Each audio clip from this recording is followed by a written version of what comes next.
Good morning, everyone. Welcome to our workshop. We will get started with a Pledge of Allegiance, so I will ask Dr. Benitez to lead us in the pledge.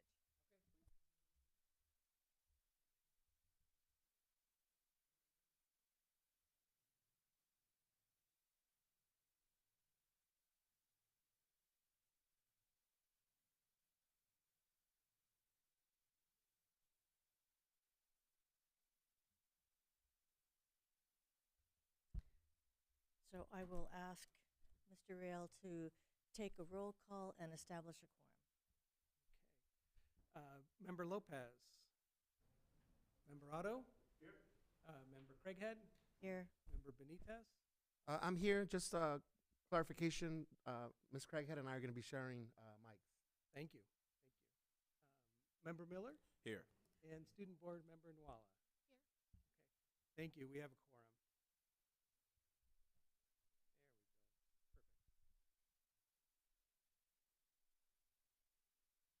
There we go. Perfect. Thank you. So we have a quorum. We have a tight schedule this morning. I want to welcome our coach, Greg Klein. So welcome. Just to let you know, we need to wrap up the first item. Oh, before we do that, I skipped public testimony. Do we have anybody here to speak? Okay, thank you. I'm getting ahead of myself. So this is how it's going to work this morning. We need to stay on track. The first item is board agenda evaluation. We need to wrap that up by 9. Effective policy leadership, we need to wrap that up by 9:30. We'll have a break at 10 if everything goes well. We'll start in with board guardrails at 10:15, and we'll be doing theories of action by 11:45. So if everybody could be mindful of that time frame, we'll be able to fit everything in and still have lunch. So I'm going to turn it over to our coach, Greg. Good morning. Good morning. Thanks for having me. Thanks for being here on an early morning. It's a testament to your commitments to student outcomes. I know you all have very busy days, so thanks for making this time available. And I appreciate those time stamps that you gave us. Please, I will be the one mostly needing to honor those, so I'll take any support I can get on doing that. It's easy for dogs, so you can take the time. Right, exactly.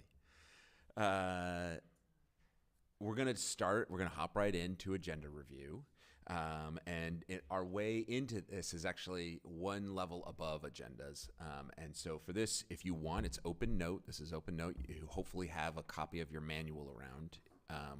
And there's a glossary that starts on page 8. And so the question that I have for the board, for everybody, is what's board work and what's superintendent work? What's the difference between board work and superintendent work? That's the first question for y'all. You can go right off the top of your head of what you've got on that. You can look starting on page 8 in the glossary. What is superintendent work? What is board work?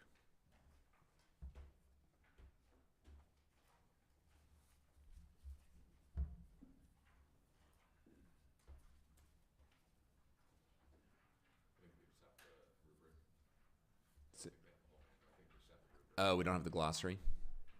Okay. No problem. So let's talk about it. When you hear board work, what comes up for you? What have we talked about in the past? What would we say is the main work of the board?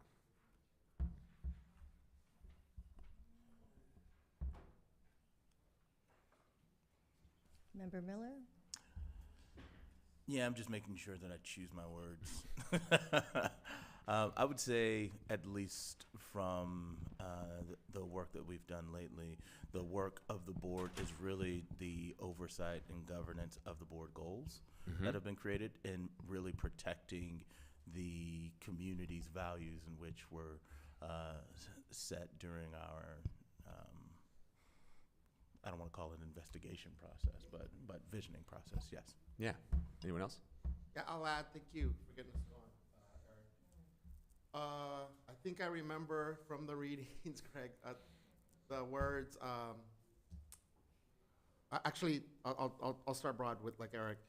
it's representing and upholding the vision and values of community through identifying, I think implementing was the second one, or I forget, and then I forget, but holding ourselves accountable to those values in the vision vis-a-vis board goals and guardrails. And I think I remember in that same reading, school systems exist to improve student outcomes. School boards, focus on upholding, representing the vision and the values. Absolutely. So school systems exist to improve student outcomes. School boards exist to represent the vision and the values of the community, and as prioritized, as you both shared, through the goals and the guardrails, policies. Those are really policies of the board, adopting those goals, adopting those guardrails. And so in this conversation, as we get into agendas, our coaching is that boards should use their board meetings to do board work. So that's the premise. You should use your board meetings to accomplish board work. And so we have to start with, well, what is board work? What would you do? And absolutely, you both hit the head right, or nail right on the head. It starts with the work, the work that is aligned to accomplishing, setting and monitoring and accomplishing the goals and the interim goals, setting and accomplishing or honoring the guardrails and the interim guardrails. Those two pieces are absolutely the two key pieces of board work, 100%. Can anyone think of a third area of board work? Listening?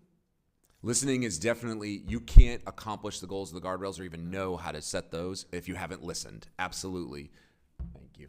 The board will need to listen.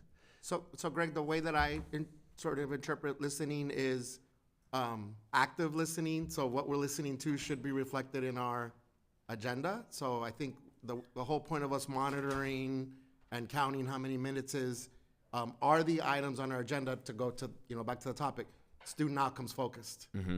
If they are, then what percentage of those items are student outcomes focused? That's and right. If they're not, then are we truly then monitoring progress toward those goals? Because what happens here cascades throughout the system. And so if the board says that the priority of Long Beach Unified is accomplishing these goals and honoring these guardrails, the way you demonstrate that is by using your time in board meetings, putting questions to those topics. So the third item that we describe as board work is, in the wisdom of the California State Legislature, whatever else they have legally required of the board.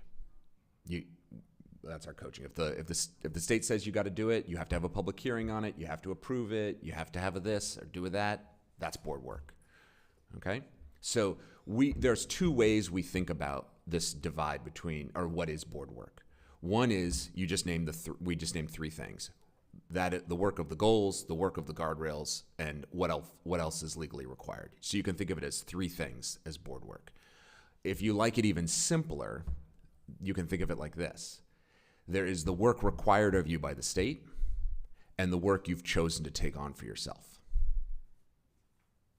Those are the two things as expressed in the goals and the guardrails, the work you've chosen for yourself. If it's not board work, if it's not those three things or those two things, whose work is it?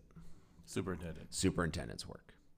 Okay, and obviously the superintendent is not alone. They've got a team, but it is the superintendent's work. There are lots of important things that Long Beach Unified needs to accomplish that are not prioritized in your goals and guardrails. Your superintendent has plenty of other things that they also have to go and do, and that is very common and normal. And it doesn't mean that the board doesn't care about them or doesn't, want to know anything about them. It's just, how much time are you going to spend in the board meetings considering that as your work? There's other mechanisms for the superintendent to update the board, even outside of the board meetings. There's other mechanisms for the superintendent to update the public outside of the board meetings. There's nothing stopping the superintendent from having her own meetings that aren't meetings of the board. And they can be public meetings and all the things. So as we get now into this topic of agendas, our coaching is that as much as possible, you want to craft your board agendas to do board work. And at the beginning, this can be a transition from a traditional board agenda to one that is intensely focused on improving student outcomes can feel a little bit awkward sometimes. And so I want to offer to y'all that today is about workshopping and learning. You're not tasked with making gigantic changes to how you develop agenda items or how you develop agendas. Okay, you can start to you can marinate on this coaching, and you can think on it, and you can have additional discussions on how might we want to implement any changes. Okay, and I understand that if you did want to make any changes, I'm not saying you do, there might be bylaws and operating procedures that have to be reviewed and things like that, again, around all those, anything related to agenda setting. And we're going to talk about that more in the policy section of this morning as well. So before we move on, any questions about board work versus superintendent work, or any questions about the coaching of that board meetings are for the board to do board work? Greg, understanding that we do have a community check-in coming up next week, but until then, we haven't really engaged our community specifically around board goals and guardrails now that we're monitoring them. I do have a question, because it's going to take us months to really, I mean, we should be doing it on an ongoing basis, but these formal check-ins, so in between time or in the meantime, from a community's perspective, if anyone's been watching our meetings, I think it's hard for a community member to understand what we mean by board work, and not to trivialize or minimize them, but we're talking about 4 goals here, and there's so much more, as you already referenced, that superintendent does, that our district does, and I think it's hard for a community to reconcile. So that means that's all that's going to go on the agenda. I mean, not to, again, minimize or trivialize. What happens to all the other stuff, right? Whether it's programs, whether it's athletics, that through a wide lens can be interpreted as ultimately getting us to the student outcomes, but may not be specifically referenced in the wording of our board goals. What do districts do to help us along, to help our communities along? Because that seems like, again, if I'm a community member, so you're only going to do these 4 things. Where are the spaces? Where is our opportunity for us to help advance all these other things that clearly are connected to student outcomes, but aren't explicitly connected to those outcomes in our board goals and guardrails? I'm happy to answer, but before I do, does anyone else have a thought? So one perspective that I can share is the many other ways that priorities of the district are communicated through communications with you all, through your engagement and events, and others through my evaluation process, that until this point, until we further go into a student outcome focused governance superintendent evaluation, I think of the many ways that information is shared and that we've tested out even over the last year. Including as recently as the last board meeting, where we didn't have a staff report that would have taken time during the board meeting, but included a staff report that was a video that was uploaded for public view and also for the board's view. So I see this as an opportunity for communication of all of the work of the district with you all, not just in a public meeting of the board, which is the official board meeting. That's one perspective I hold. Another thing that comes to mind as we're talking this through are opportunities to visit schools with each of you, for you to actually see programs and talk with students and staff while they're doing their work. We've had some history of doing that as an entire board. I've had nice history of visiting schools with you all as a board, so another means for really seeing beyond what is the focus of monitoring in the board meeting. Great. Sometimes we're looking at that out at a school site, and we're looking at other things that don't come into the public view in a public board meeting. I'll offer that what your question cuts to the core of the work here and across the country where we're coaching. Focus is really hard. So I just want to name that. It's incredibly hard to focus on, just the 4 goals and 4 guardrails, or 3 guardrails, yeah, and then the handful, the interims that align to all those. And there are benefits to focus, right? The more focused we are on them, the more likely we are to accomplish those things. The costs, you can imagine, are it's hard when other things that feel important don't rise to that level. There's a cost there. And so the question is just simply in those moments, have we made the right choices about what we've prioritized? Which speaks to what's happening on October 6th and the ongoing need to be in engagement with the community about always and not always, but regularly understanding, because communities grow and change, what are our priorities now? And when boards are in that regular listening, active listening mode out beyond just board meetings, you have other opportunities to keep hearing what's coming up. And in times of, there are dynamic times, when COVID came, boards all around the country all of a sudden had some new values that all of a sudden needed to be prioritized around health and safety that, were always important, but they didn't need to be prioritized in the same way as they did in that moment. And some guardrails needed to shift and other things needed to shift. And that is totally appropriate. And that comes from, monitoring the community, right? Like being out in community. But yeah, there's also the other part about it is we coach, when you're out there, you're not out there alone. We call that campaigning. You probably need to do that, but that's not what we coach around. But when you're out there in pairs, or in your case, you can't go in trios, but in larger boards, you can go in trios.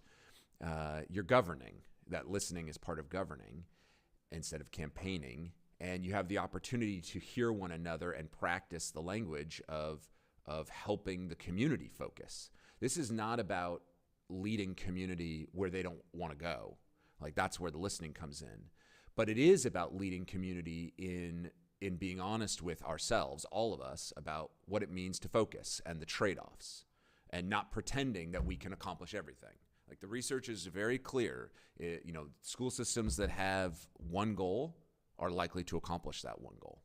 So if it's the right goal for that community, that can be a very powerful thing because that focus lends for that.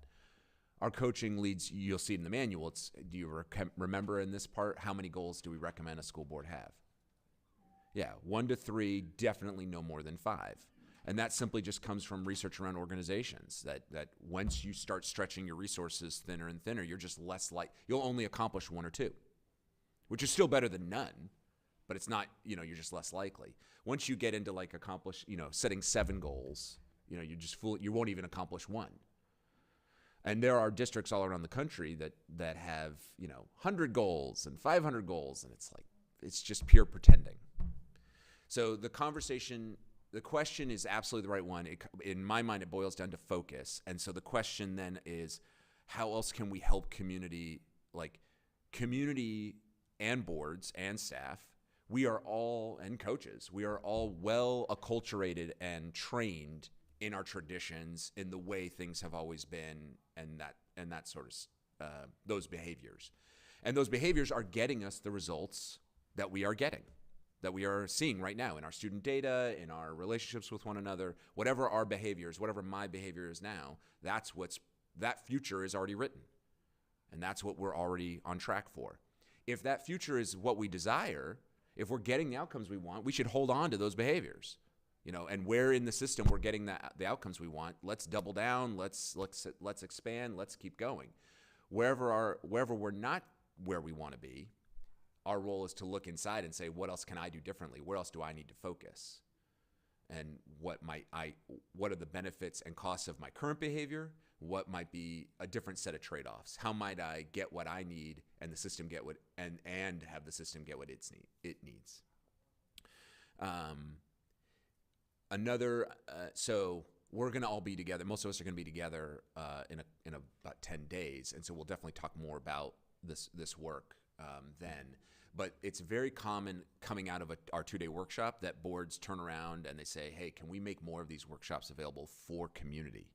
I'm going to be leading one in another district on Friday and Saturday, and it's going to be only parent leaders and community leaders, and it's going to be very similar to the workshop you'll all experience in a couple of weeks. And so that is a strategy that districts use too, to help community get access to the coaching and to understand why we coach the idea of focus. And it's not that people still can't ask questions about all the other things. All the other things can still matter. The question is, does it need to go to the board? Can it be addressed by the superintendent and staff? And it's on the board to keep listening. If you're hearing enough and enough and enough from enough community, you all have to have an honest conversation about, hey, are we prioritizing the right values? Are we aiming for the right student outcomes? And the framework does allow shifts. It coaches the longer you can stay focused, the more likely you are to accomplish.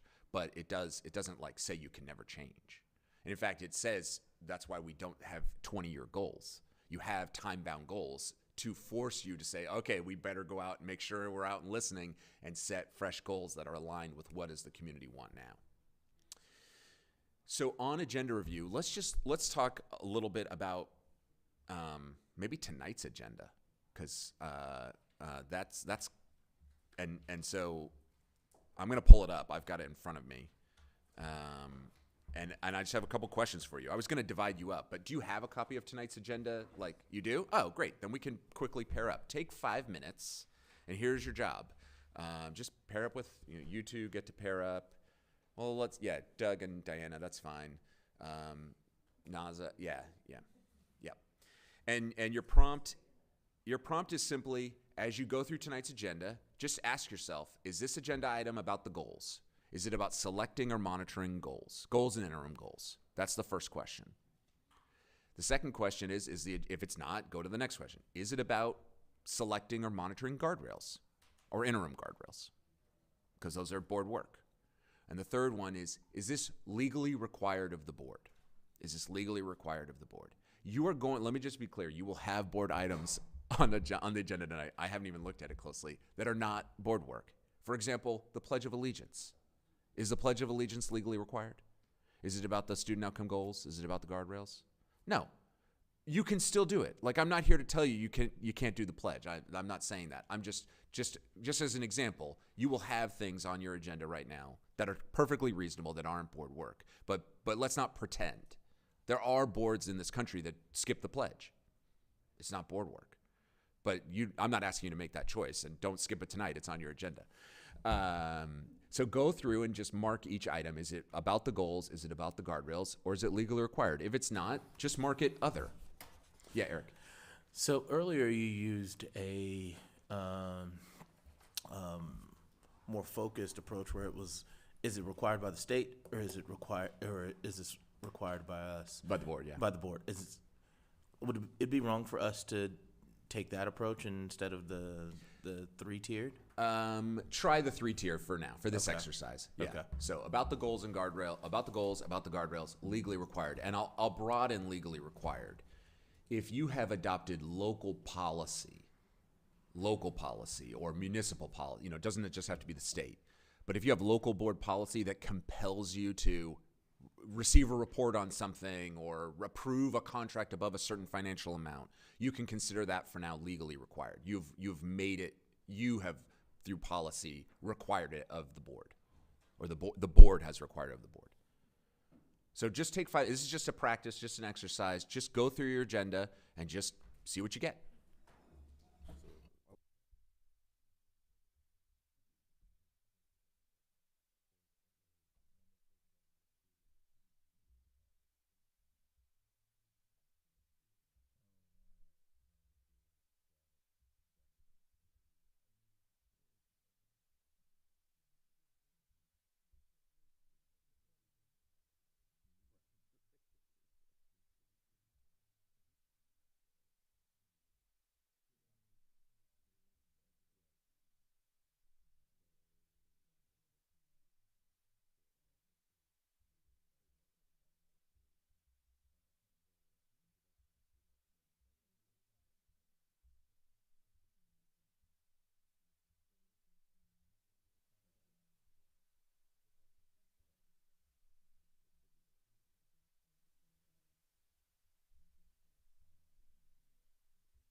right, maybe do one more. One more as a pair. Wherever you are on your agenda, do one more.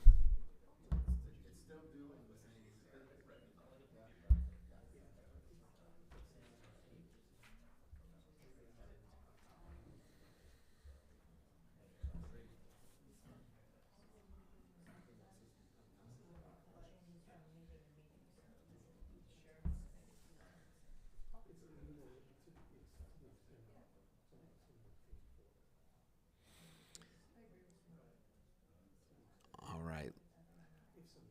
Let's come on back together. We're gonna talk this through a little bit. It is I have a feeling you did not go through the entire agenda yet, and that's totally fine. So as you're working with your partner and just reviewing these, just putting this lens on, is it about the goals? Is it about the guardrails? Is it legally required of the board? What was coming up for you? What did you notice? What questions came up? Did anyone have one where they said, "Oh yeah, this is definitely this category," or had one that you have no clue about?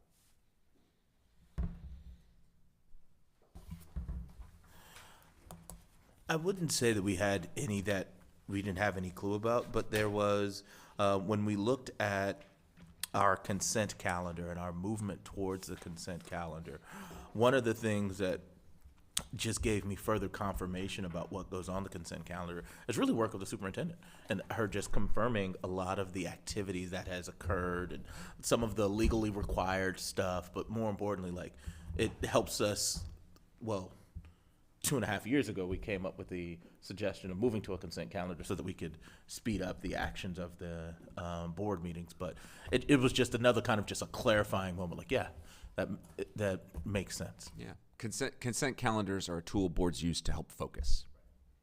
Yeah. They're a tool that boards use to help focus. They create generally by accomplishing legally required work, or which is really often superintendent work that rises to the level of the board because the state says that the board has to do something. They got to approve it, they got to see it, or whatever. But it's really superintendent work. The budget is a great example of that.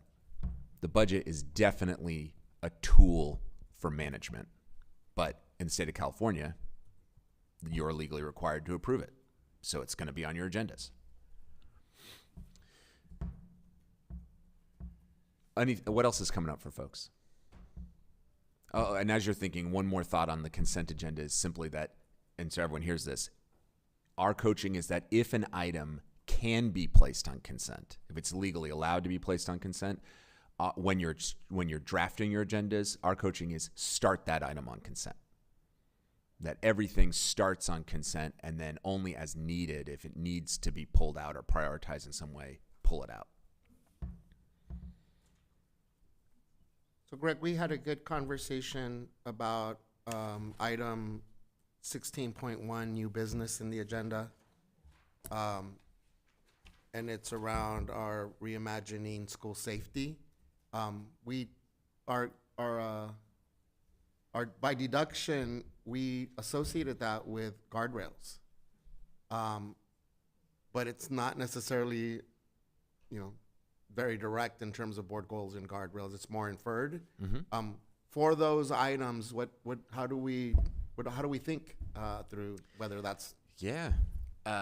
So the question on this is, if it's a guardrail, and I think you can name it. What value do you think that work is trying to protect? So if we're going to make major decisions about stuff, we got to engage with the communities. Number two, second one, superintendent may not allow major district-wide initiatives to go forth without engaging students of colors and their families, stakeholder engagement principles. Yep. Which were done. We had Safer Long Beach, Dr. Brown, at the last meeting referenced the community stakeholder meetings that took place, the time it took. Mm-hmm. It aligns with the broader visioning efforts. But as a standalone, yeah, is that a guardrail? Right. So you've got two different values here that you're talking about. One is Long Beach values community input, community engagement. And so you've set a guardrail around that. No matter what the topic is, go out and engage community before we make big decisions, right? Okay. The other value, this topic, what value is this agenda item trying to protect? Just this 16.1. What's the value here? It's not specifically about engagement. Safety. Safety. Safety. It's definitely Yeah, about safety. safety. Yeah. And so the question for the board is how you navigate these things is as you are going out honoring the one guardrail around community engagement, seems like you heard there's another value that needs to be protected, safety.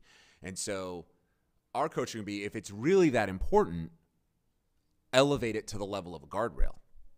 Have a guardrail specific about safety, and you can have 1 to 5, right? And then you can have interim guardrails that monitor it.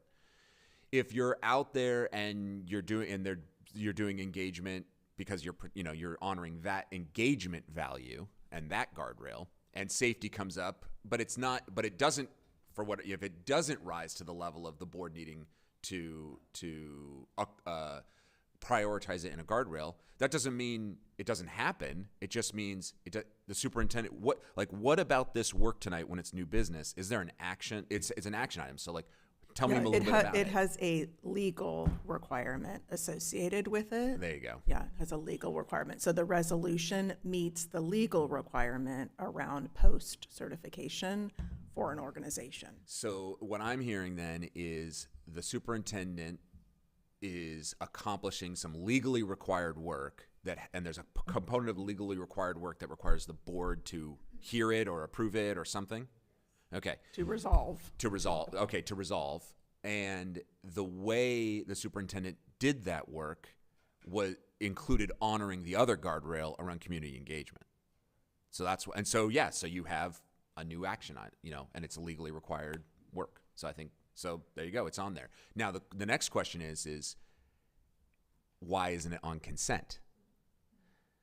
And you have a thought on that? Sure. I mean, this is a great discussion because it's a constant source of decision making and discernment for us as staff.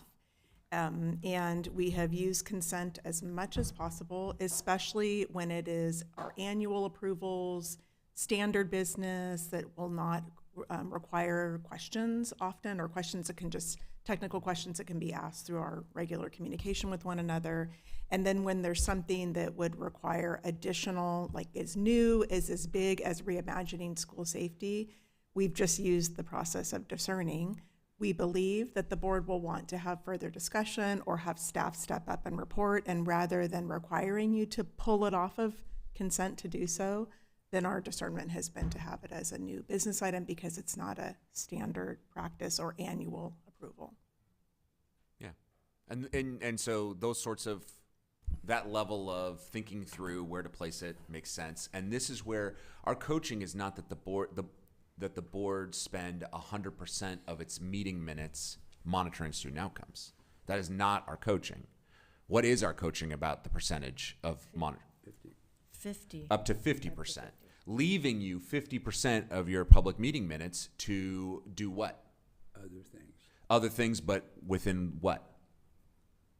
Goals and guardrails. Yeah, other board work. Yeah. So the goals side of board work is where we're asking you to monitor up to 50%. But legally required work, guardrail work is your other 50%. There's other things you need to accomplish. And if you choose to accomplish it as a separate action item versus a consent item, as long as you're kind of within those 50, and the 50% is a mastering level behavior. You can be at a standard, let's refer, it's on page 4. Someone want to read on the far right column, mastering student outcomes, the first phrase on page 4, monitoring accountability?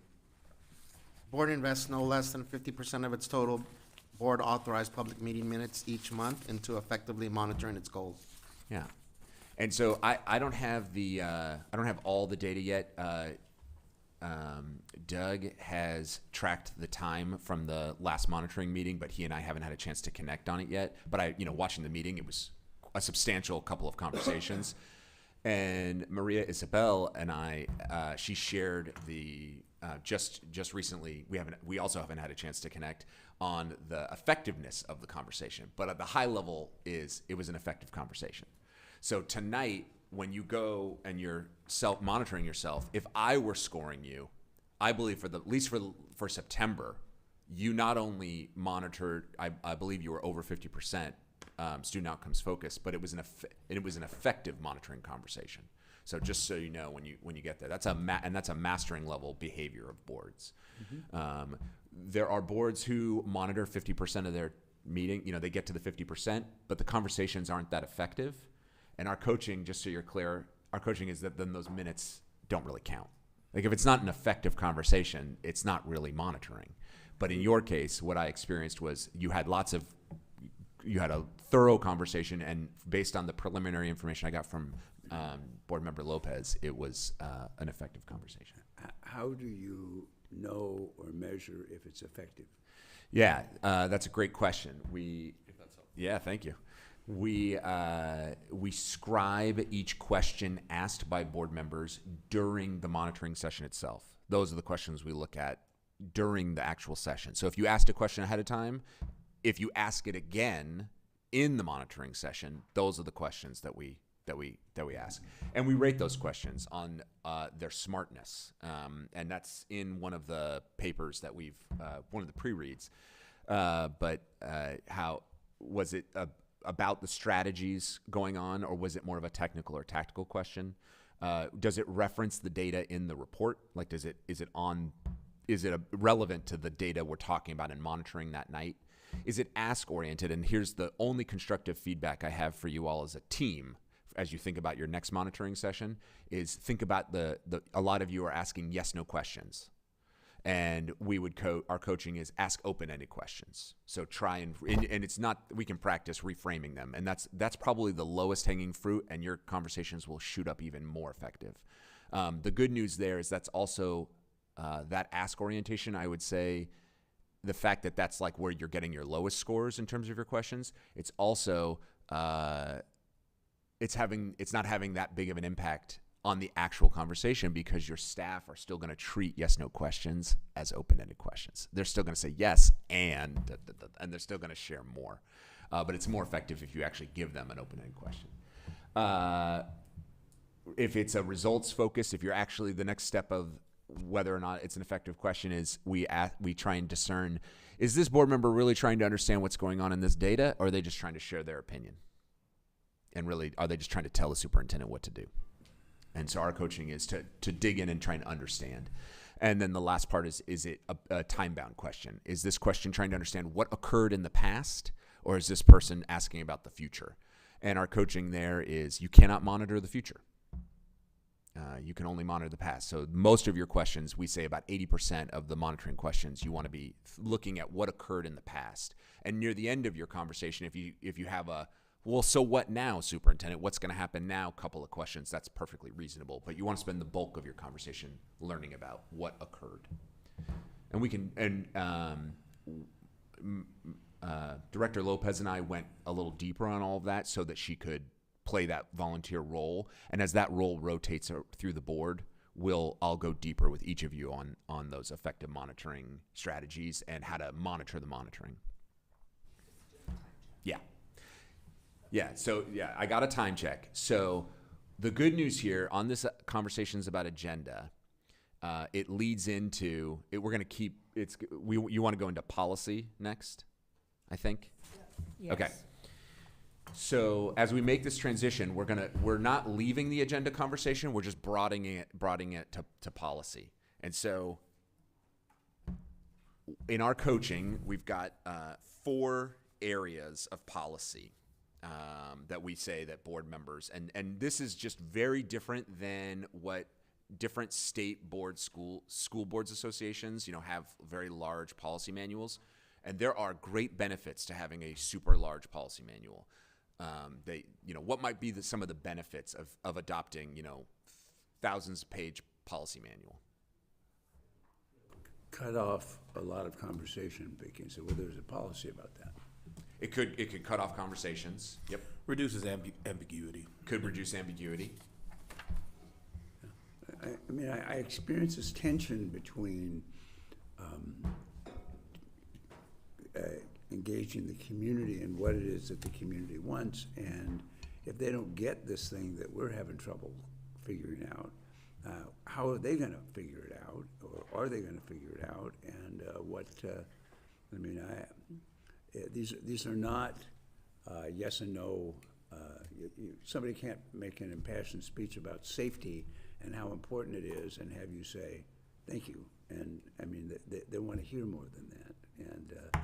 And is there room for that to happen in the time that we have? Is that only done in comment periods? I mean, I'm just worried about whether we undermine our reaching out to the community, or do we have to make sure that that happens not in meetings but in other places? Our coaching would be you have options. So board meetings are generally not wonderful places for engagement when an acute issue is going on, because unless it's on the agenda, you can't go back and forth. But it can be a perfectly good place to hear what might be going on. But if you want to engage back and forth, you're going to have other engagements. I think about some of the examples that you all have implemented in different ways in your respective communities that are everything from casual, coffee visits to attending a PTA meeting and then having a board member engagement after that, holding your own event at a school that encourages community members to come in and bring their voice from the local community. So we've had some good experimentation, or not just experimentation, some good opportunities to see different ways that you all have done that as board members, in addition to the meeting. Yeah. Our coaching is definitely, you can't do your jobs unless you're in strong community with the community. You have to be out listening. And listening here in board meetings. So none of our coaching is about stifling community input. In fact, it's usually encouraging boards to get out and work and do a lot more, and don't just keep waiting for the few folk who can show up and have the ability to get here to give a public comment in person. Yeah, just building on what Jill shared. So I think our board, relatively recently, we've done pretty good at having conversations on what's informing policy, what's driving policy. And here I'm talking about policy that we're not just legally required to do. We refer back to policy, this equity policy that was, by many accounts, community-driven policy. We passed important grading policy. So I think the conversations leading up to and then ultimately with adoption of policies have been great, fruitful, stakeholder input. The part that I'm not so confident and sure about is how do we have we been monitoring the implementation of the actual policies? When do we refer back to the grading policy that we passed last year that was seminal, important, but how are we monitoring how effective that policy implementation is? Yep. We just passed the cell phone and social media policy. That's more where I think, because then we get caught up in passing new policy or legally required stuff, that then I don't think we do as well in looking at to see, okay, how are these policies being implemented? Because it's great to pass these policies, but then if we're not accomplishing the spirit and or the intent of the policies, or if we are, that's good to know too. Oh, and I will just add to that when I was reading through this section on policies, it has not been in the culture of this board as far as I can remember, and that's going back, a dozen years or so, of monitoring and reviewing policy. That's not something that we've done. So for us, this is a new muscle. A new muscle Yeah. that we're exercising. And so we're kind of starting from scratch. And I love that you brought up the grading policy, because that is something that we need to take another look at, see how we're doing on that. I know that as new, I don't know if ideas is the appropriate word, but as new things come to us, if we're in the habit of reviewing policies, then we'd know we already have a policy for that. Or, this idea over here would fit in the existing policy. So I truly see the benefit of monitoring and reviewing the policy to help, refine our work. And I don't know, maybe it's a little surprising that we haven't reviewed policy before. That's just not part of what the board has done. So I think this probably, out of everything, is is vital to going forward. Our coaching is that it's very common that boards find themselves in this. Oh, we've passed all these policies. We adopted the handbook from our state board association, but then it sits on the shelf. It doesn't get monitored, and we call that pretending. That, passing the resolution is not the same as actually did the thing get accomplished? Is it done? And so, which is why, the very first in the reading, what came up for you as you were reading? What's the first kind of bucket of policy in the framework? Bylaws, was that? The bylaws, we would say, is really actually the fourth bucket. There are 4 kind of key questions that we would say policy has to answer. So the first question that we would pose to you all is, what is the community's vision? And we would want the board to adopt policy that codifies the community's vision and prioritize the community's vision. We do that through a set of you've adopted them. What do we call those things? Oh, the goals. The goals. Yeah. So the goals are policy. And to your point around the importance of monitoring, as soon as you've got goals, what did we ask you guys also to adopt? Guardrails. Guardrails, but around monitoring the goals and the guardrails. What tool did you all adopt? You adopted a calendar. A plan of, hey, we're not just going to let these goals and guardrails sit on the shelf and get dusty like any other policy. We're going to have a plan to monitor them. And we don't have 10,000 goals and 50 guardrails because that's, again, pretending that we have time to monitor all these things. If we're not willing to monitor it and use our board time to monitor it, then it's probably not rising to the level of board work. Doesn't mean it doesn't get done. It just might mean that we delegate it to the superintendent, and the superintendent and their teams have to deal with it and monitor it. What I've thought is so much of this is not board work except at particular moments in time, but there's a lot of superintendent work. I mean, there's a lot of, if we want to look at our grading policy, we should have a memo every 3 months or 6 months or sometime that says, we've looked into this and this is what we found and you should all know this, even if it's not an agenda item. The trouble is, I do this in my job to get all this information out there so that you can consider it and then come up with, okay, hey, we better look at, I get questions here. But I also find that I start to get disengaged from the community if they're not involved in that conversation. And maybe they can't be involved in the conversation because, I used to think this was a full-time job. Now I think it's a full-time and a half job just to stay on top of this stuff. Yeah, our framework is definitely not for board members to kick back. Generally, board members work a lot harder when trying to focus in on and adopt this framework. Let me share a little bit more, and then I'll pause and open up for more questions. So when we think about policy, we're really trying to answer these 4 questions. And the first one, again, was what is the community's vision? And then let's adopt prioritized goals, and that's our policy that answers the question of what is our community's vision? What is our community's values is the second question, and as you already shared, we adopt guardrails to protect those values. Those are the first 2 policy buckets within the framework, okay?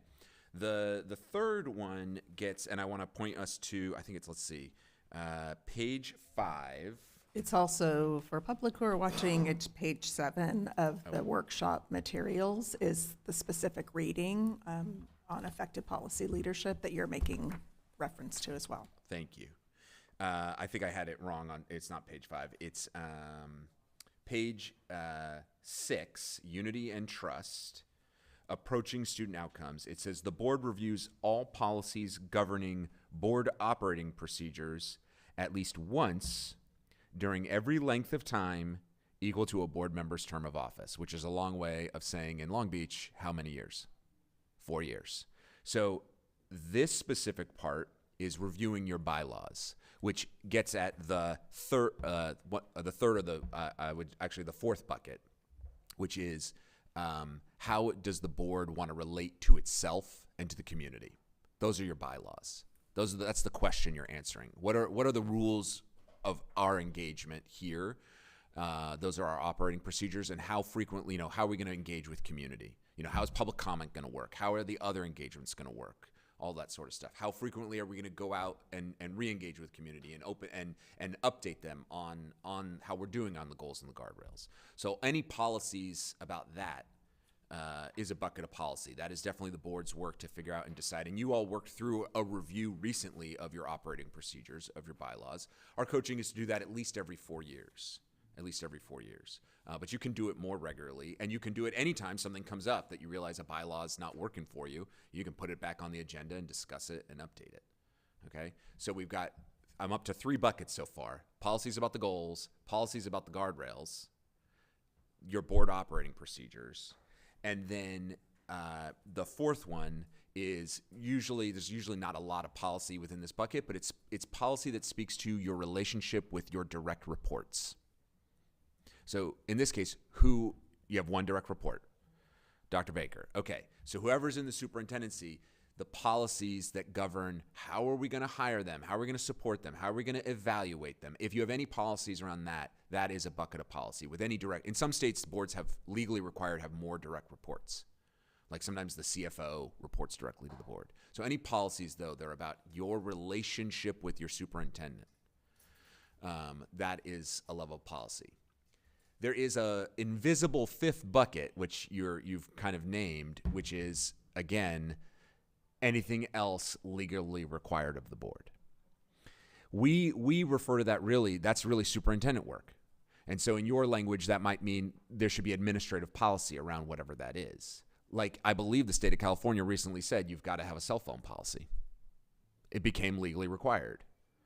And it wasn't just legally required to have it. It might, I don't remember, I'm not the lawyer, but it might have been that it's legally required that the board approve the policy, not just that the district has it. Like, you have all sorts of rules and regs that you haven't approved, but the superintendent has in place. So there's another level there. Our coaching is to get as clear as you can with what the law says. If the law says you have to have the policy, but it has nothing to do with your goals or guardrails or about your superintendent and your relationship with her, it's superintendent work. Let your superintendent develop the policy. And of course, honor your guardrail along the way of engagement if that's what your guardrail is. If the law says, no, you have to have this policy and the board has to approve it, okay, got it. Board's got to approve it. Where does that agenda item start? Consent calendar. It starts on consent.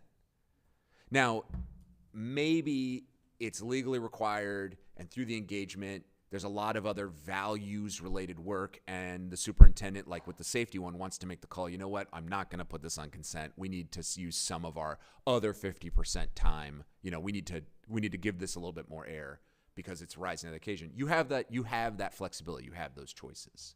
But be clear, if you are feeling like, no, this is actually the values we need to protect right now, or this is the student outcome we should be focused on, consider sunsetting something else and elevating those to the level of true board work, because focus really is what matters.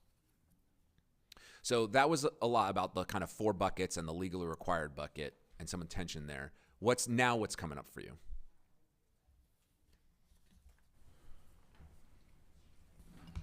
Well, this is a little off the cuff here, and so excuse me, give me a little bit of grace.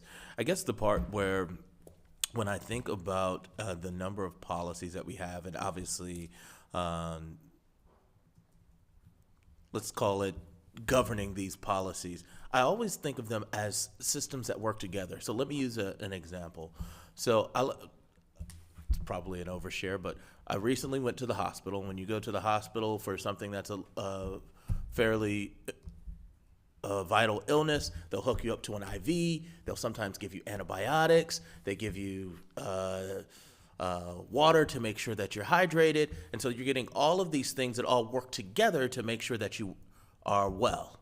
And that, in some strange way, is the same way that I think about some of these policies. Like, yes, I understand that our grading policy stands alone, and I understand that our cell phone policy stands alone, but I like to think that they all work together with the obvious undertone of improving our student outcomes. And so when we have to separate them to see their effectiveness separately, it's kind of hard for me to disaggregate the policy to a certain extent. Do you get where I'm coming from? So it's just, I guess that's the piece where, yes, I agree that, yes, we should review and monitor these policies on a regular basis. But I think that the part that I'm still struggling with is understanding that they all work that at least in my head, they're a system that should all work together to improve the health of student outcomes.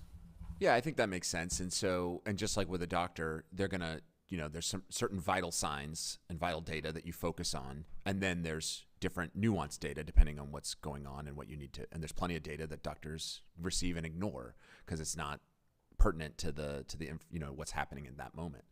So, if your work is to accomplish, or to set the goals and monitor progress to the goals and to honor the values and monitor progress towards honoring those values, that's the data we want you focused on. It doesn't mean you don't dip in here or there on other things. And let me just be clear, everything in the school system indirectly aligns to accomplishing the goals and honoring the guardrails. Everything indirectly aligns, right? So this is not a question of like, does every single person in the system somehow contribute? Absolutely. Focus is about what are those things that directly align. Like I can, if I'm malnourished, giving me calories is going to help me. But there's a limit on that, right? Eventually I get to the point where more calories are actually not helping, right? We're looking for those things. You can pay the electricity bill and the lights turn on and the gas, and the gas is on and you have heat. You can't just keep paying the electricity bill and expect, like, you're not going to have more light and more heat than you already did. It'll keep going, but you're not going to just have like extra light bulbs. I don't know if either of those metaphors just landed, but You're talking about efficiencies, and I get where you're. We're trying to find those things that actually correlate with changing the outcomes we're talking about. Greg, if I may, and I think Mr. Miller and kind of answered your question. So I know there's been some energy this morning around the grading policy, for example. And you'll recall in, I think, February last year, we did give, after the first semester, update on where we were and some of the changes we were making based on input we'd received. You'll also recall at our last meeting when we were looking at board goals 3 and 4, in both of those monitoring reports, there were references to the grading policy and implementation.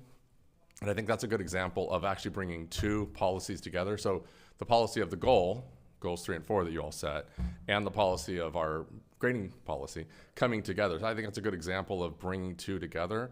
We're not going to accomplish goal 3 and 4 without making sure that our students are receiving equitable access to grades, that we're collectively thinking about how is our grading practices impacting A through G eligibility, as an example. So those are, I think, to your point about when you get all those things at the hospital, we are having to combine those together. And I think you'll see updates to the grading policy will continue to come through our updates around board goals 3 and 4 because they're integral to that.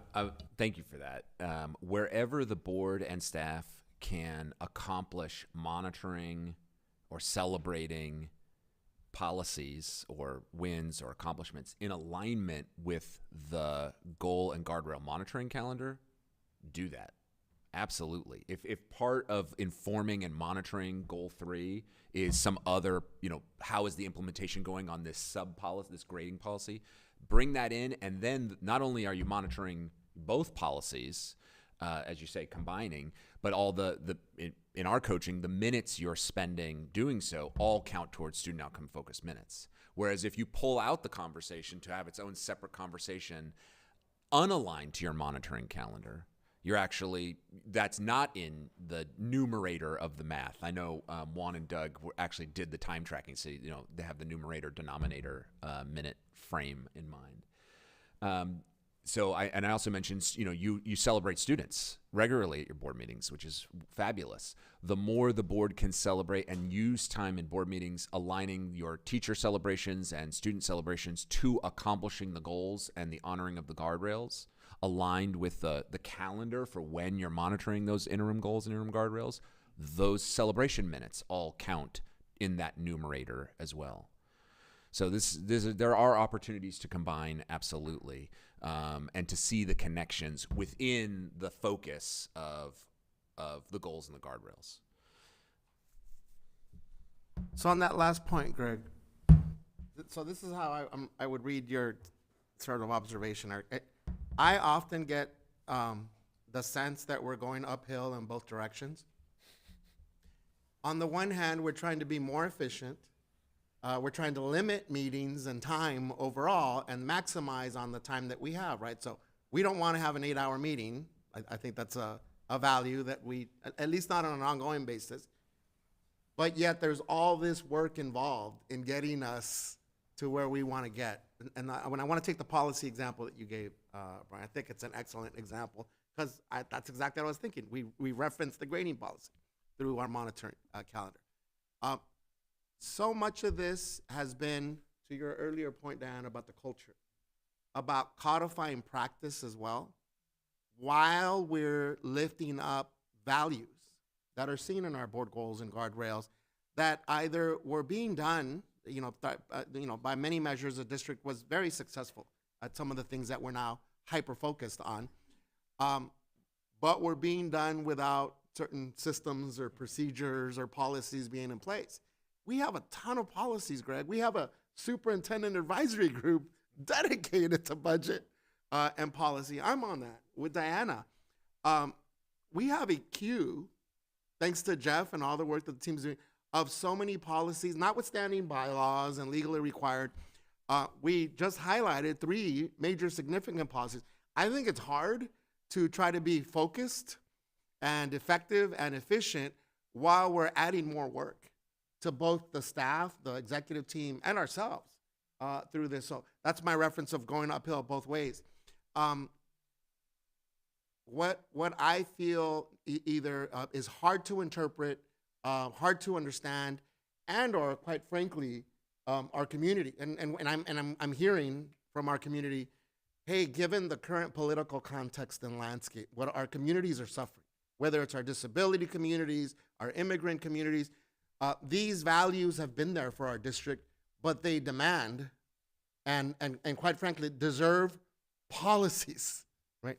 Our immigration policy that we passed was there embedded in different practices, administrative regulations, but that was a value that emerged.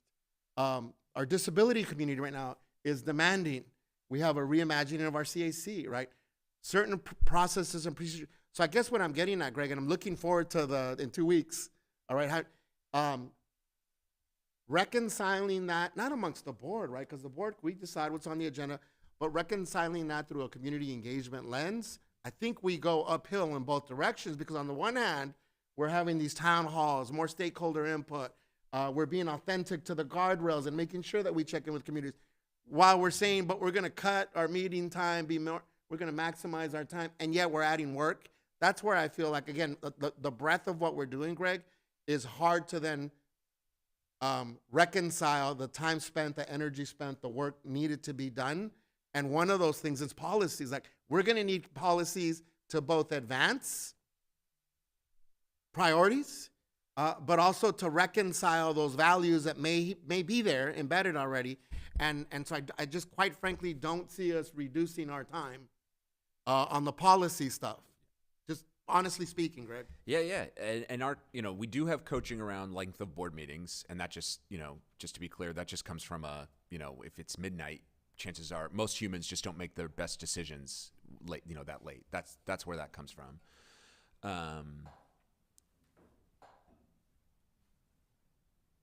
I'm wondering, I'm not the expert in the vision and the values of Long Beach, that's for sure. But I'm wondering if you find yourselves in a moment where you're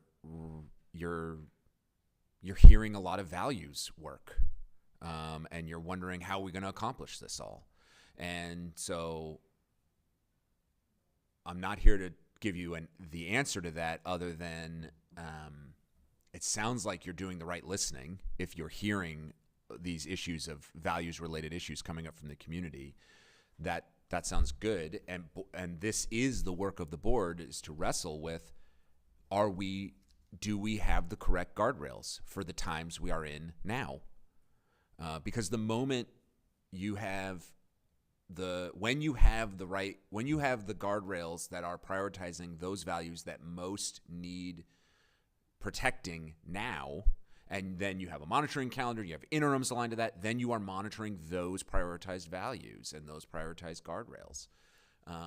When you have a set of guardrails that, served, were the right things 3 years ago and 4 and 5 years ago, and if new things come along, boards do sunset certain guardrails. They say, they can say, okay, that doesn't mean that work ends. Sometimes it just means it's just the superintendent and their teams will keep doing it, or the work might shrink, but that work is no longer the most elevated high priorities value, which creates the space in the room to do whatever the work is now. The main thing is you don't need to jump to any big thing. You can kind of, I agree, you're in this place where you've got your current way of doing things, and any changes you make, you're going to transition. It's not going to be like a light switch. You're going to transition over time with community, with staff, as a collective. And so what I would encourage you to do is just be honest with yourselves about, when you're hearing these values, are we hearing this so much that it is worth it to us to let go of a current guardrail because we need to make room for adopting a new one? Like if it rises to that level and you have that clear consensus, then I would say go that way. If not, if it's just something important, but the original three guardrails remain, those values remain the priority, I would say it sounds like this is superintendent work. And it doesn't mean it doesn't get protected, but it's just not elevated to the level of the board. It's making me think about, as I look down at the 3 guardrails, thinking about the lens for which a policy diet examination happens. And if you think about over the course of a 4-year term, as you've described too, there's a potential prioritization of how that happens in terms of policy review.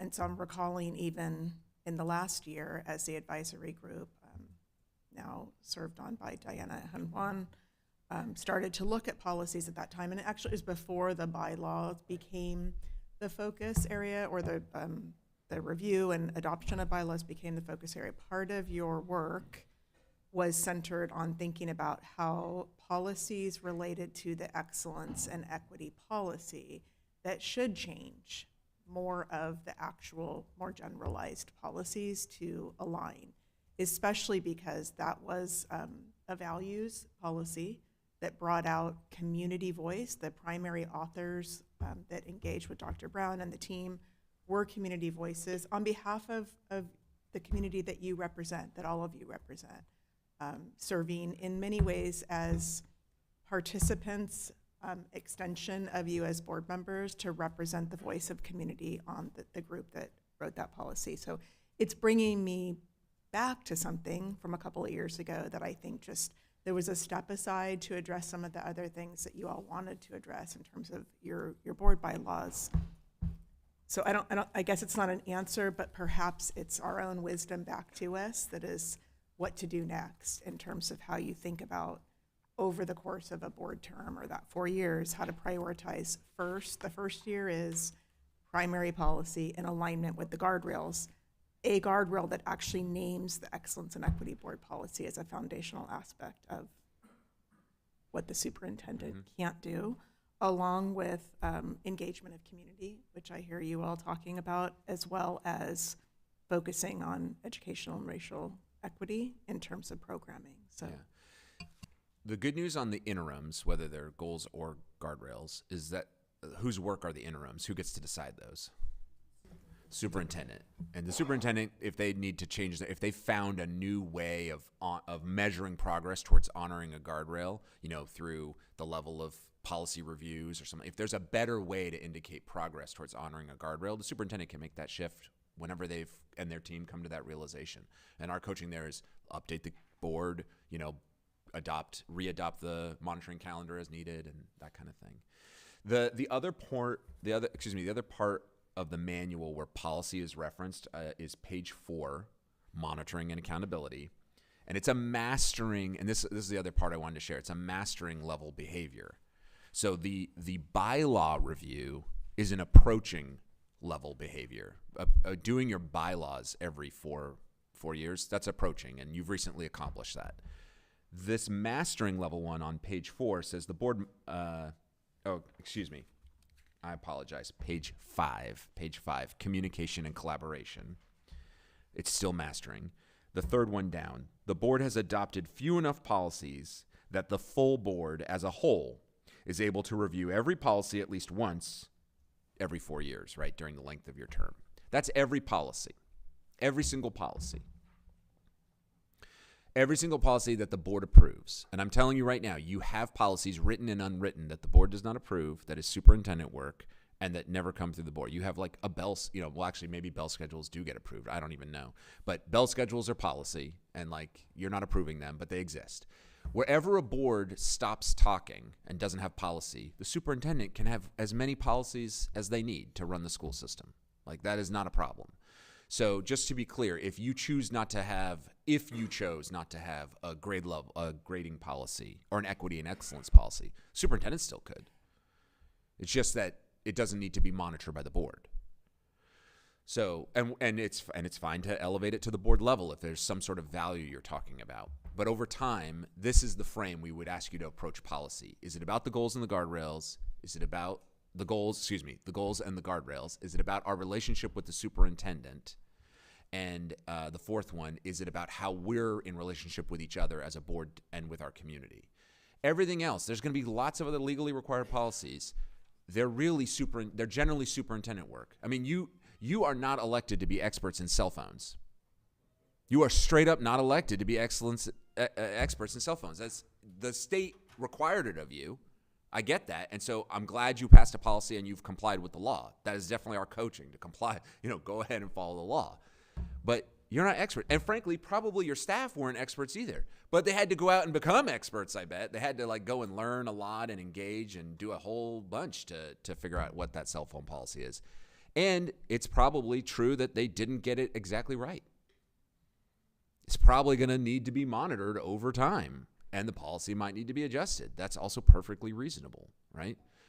Even like we've talked about with your goals and guardrails policies, we would expect over time you're going to have to adjust those. You're going to do more listening. You're going to do more engagement. You're eventually going to adopt wholly new goals and guardrails when the time comes. So these are all living experiences. There's no such thing as ever being done with board work. That is just never done. Policy review is never done. It's not, after 4 years we're done. You just start again and go through them.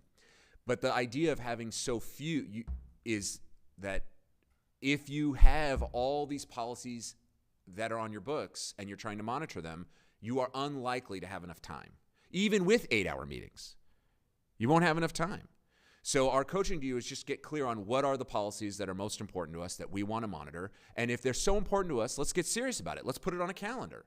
Let's not have gotcha monitoring. Let's put it on a calendar and figure out in April of 2028, what policy are we monitoring that month? Oh, it's a goals policy? Great. It's a guardrail policy? Got it. Oh, it's the equity and excellence policy as part of an interim report?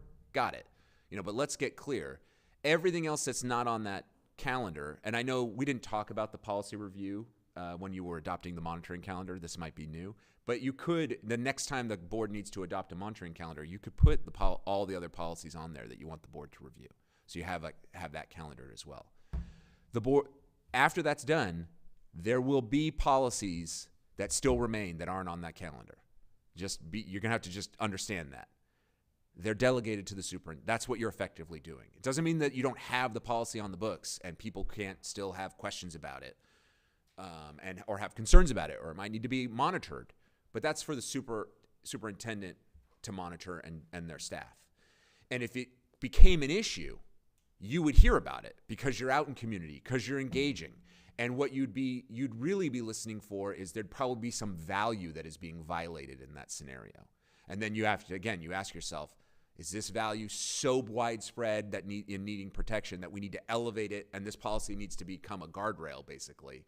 Or is there like a technical fix or a customer service issue we just need to kind of elevate and the superintendent then can handle from there? And that's part of how those things move forward. And so the question then is the cell phone policy, that one, because it's new, it is new in the state. I can imagine it brought up a lot of values conversations that needed in that moment to be addressed. But it might not, after the dust settles, it might turn out to be, okay, this is not going to end up being the biggest value conversation we have to have all the time. And maybe you monitor that. I don't know. I mean, maybe it will. And if so, it might need to become a guardrail. But if it doesn't, maybe it becomes a policy that gets monitored via consent once a year or every couple of years.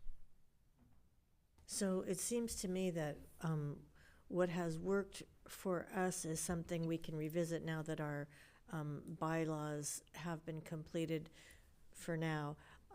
And that's the advisory group, and we take a look at the policies. And then I guess we're going to have to start fresh and think about creating a calendar for what policies we'll look at. And as we've done in the recent past, is bring forward policies.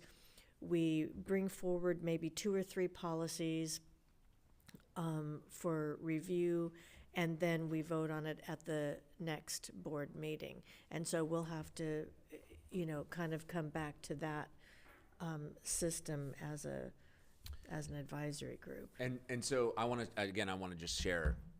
This morning we're chatting. We're having a workshop. You're giving me the opportunity to share our point of view on agenda, our point of view on policy and policy diet. How you take up the coaching and over what time period you can discuss today. You can discuss at another meeting. These are not light switch flip changes.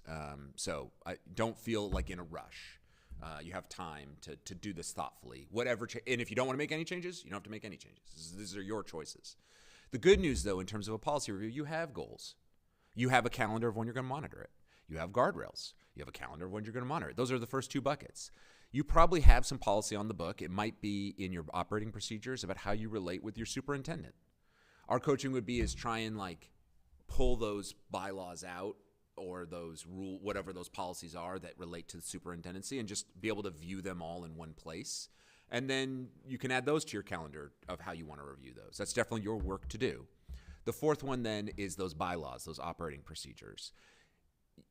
And our coaching on that would be, calendar them. So you're not always, and you did start to calendar them over the spring and summer and fall, but it was kind of a one-time thing. You now have, from now on, you can think from here for 4 years, what would the calendar be to kind of take it in a manageable amount and review them. Starting, decide when you want to start. But that would be, and then you have those 4 things. The question after that is, well, what about all the other policies? So we have boards that say any other policy on the books, as of this date, we've passed a resolution, we have delegated them to the superintendent. We have boards that have done that. That doesn't have to be what you choose to do. You might say, okay, what are all the other policies in the books, and which ones feel like the most guardrail adjacent, value adjacent? We want to prioritize those to really put on a calendar and review and spend some of our board time doing. You're spreading your focus, but it's at least spreading it amongst your work of protecting values. And you will find if you look at, I'm sure on your website you probably have a place where I can go find all your policies. You will probably find hundreds. Will I find hundreds? Tens? Yeah, hundreds. That are not really about values. There's just all sorts of other stuff. And you might simply say, you might identify those, and there could be a lot of them. You say, those are the ones we really delegate to the superintendent. And then the superintendent, when you do that, when that happens, the ones that are legally required of the board, you're going to want to keep. The ones that are not legally required of the board, you're basically saying to your superintendent, hey, you go for it. If she wants that policy, she can keep it. It becomes probably an administrative regulation. Yeah. If she doesn't want it, she doesn't want it. And those are the trade-offs. That's the price you pay for getting to focus on what you say matters most. So we've done agenda. We've talked about policy. I know we need to take a break here in a moment. And then we still want to accomplish superintendent evaluation and board guardrails for sure. Yeah, okay, we're doing fine on both those things. Do you have a policy on taking breaks? We definitely have a policy on taking breaks, which is usually about every 90 minutes. So we're coming up on it. We'll take one soon. Yeah.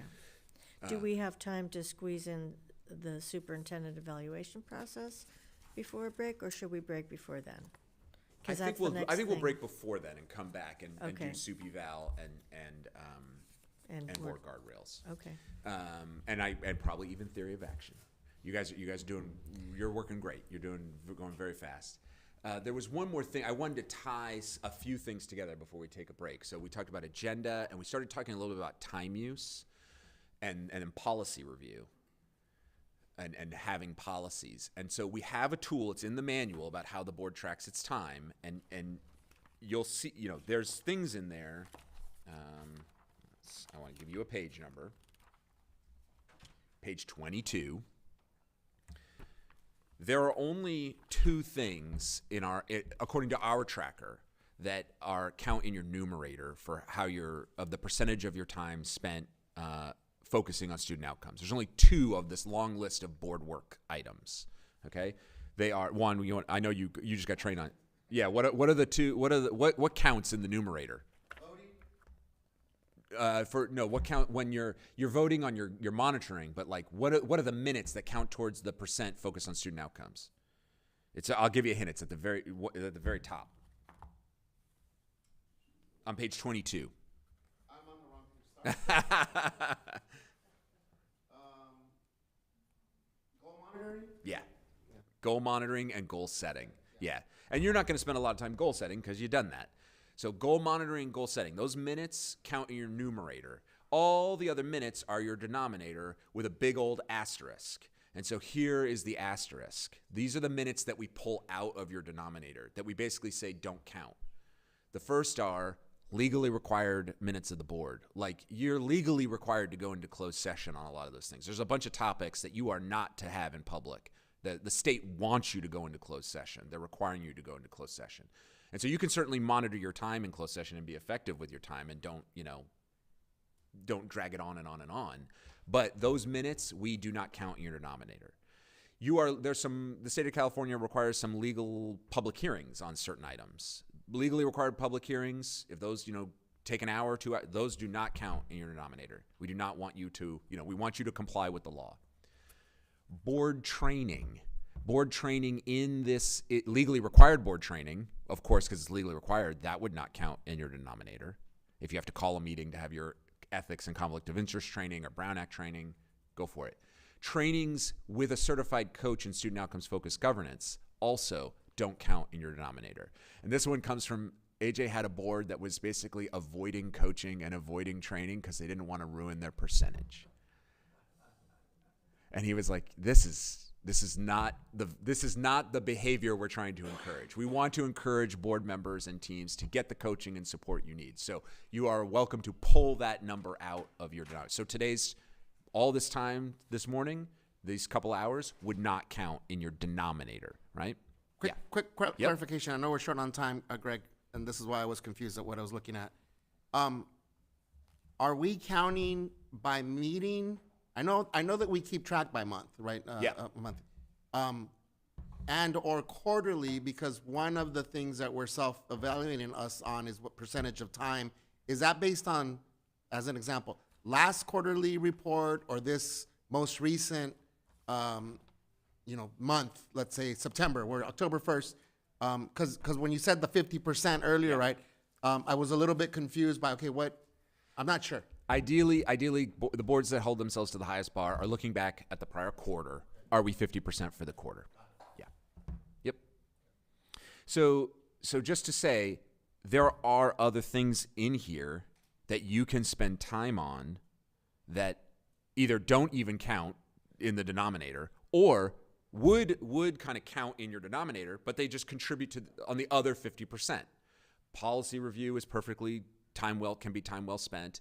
And so can monitoring guardrails and things like that. There's plenty of other work that boards will do And so I just want to like honor the fact that it's not about, you know, all these things are not, oh, we don't have room for this, we don't have time for this because it's only about student outcomes. That is a misconception because of the brand name of the governance model. Most boards around the country spend 1% to 2% of their time focused on student outcomes, and so we're trying to increase that to 50%, and that is what will drive some change. Madam Chair, why don't we'll take a break for as long as you like, and then we'll come on back. Okay, we'll take a break and reconvene at 10:10. Thank you, everyone.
I'm just waiting for the confirmation that we're Live.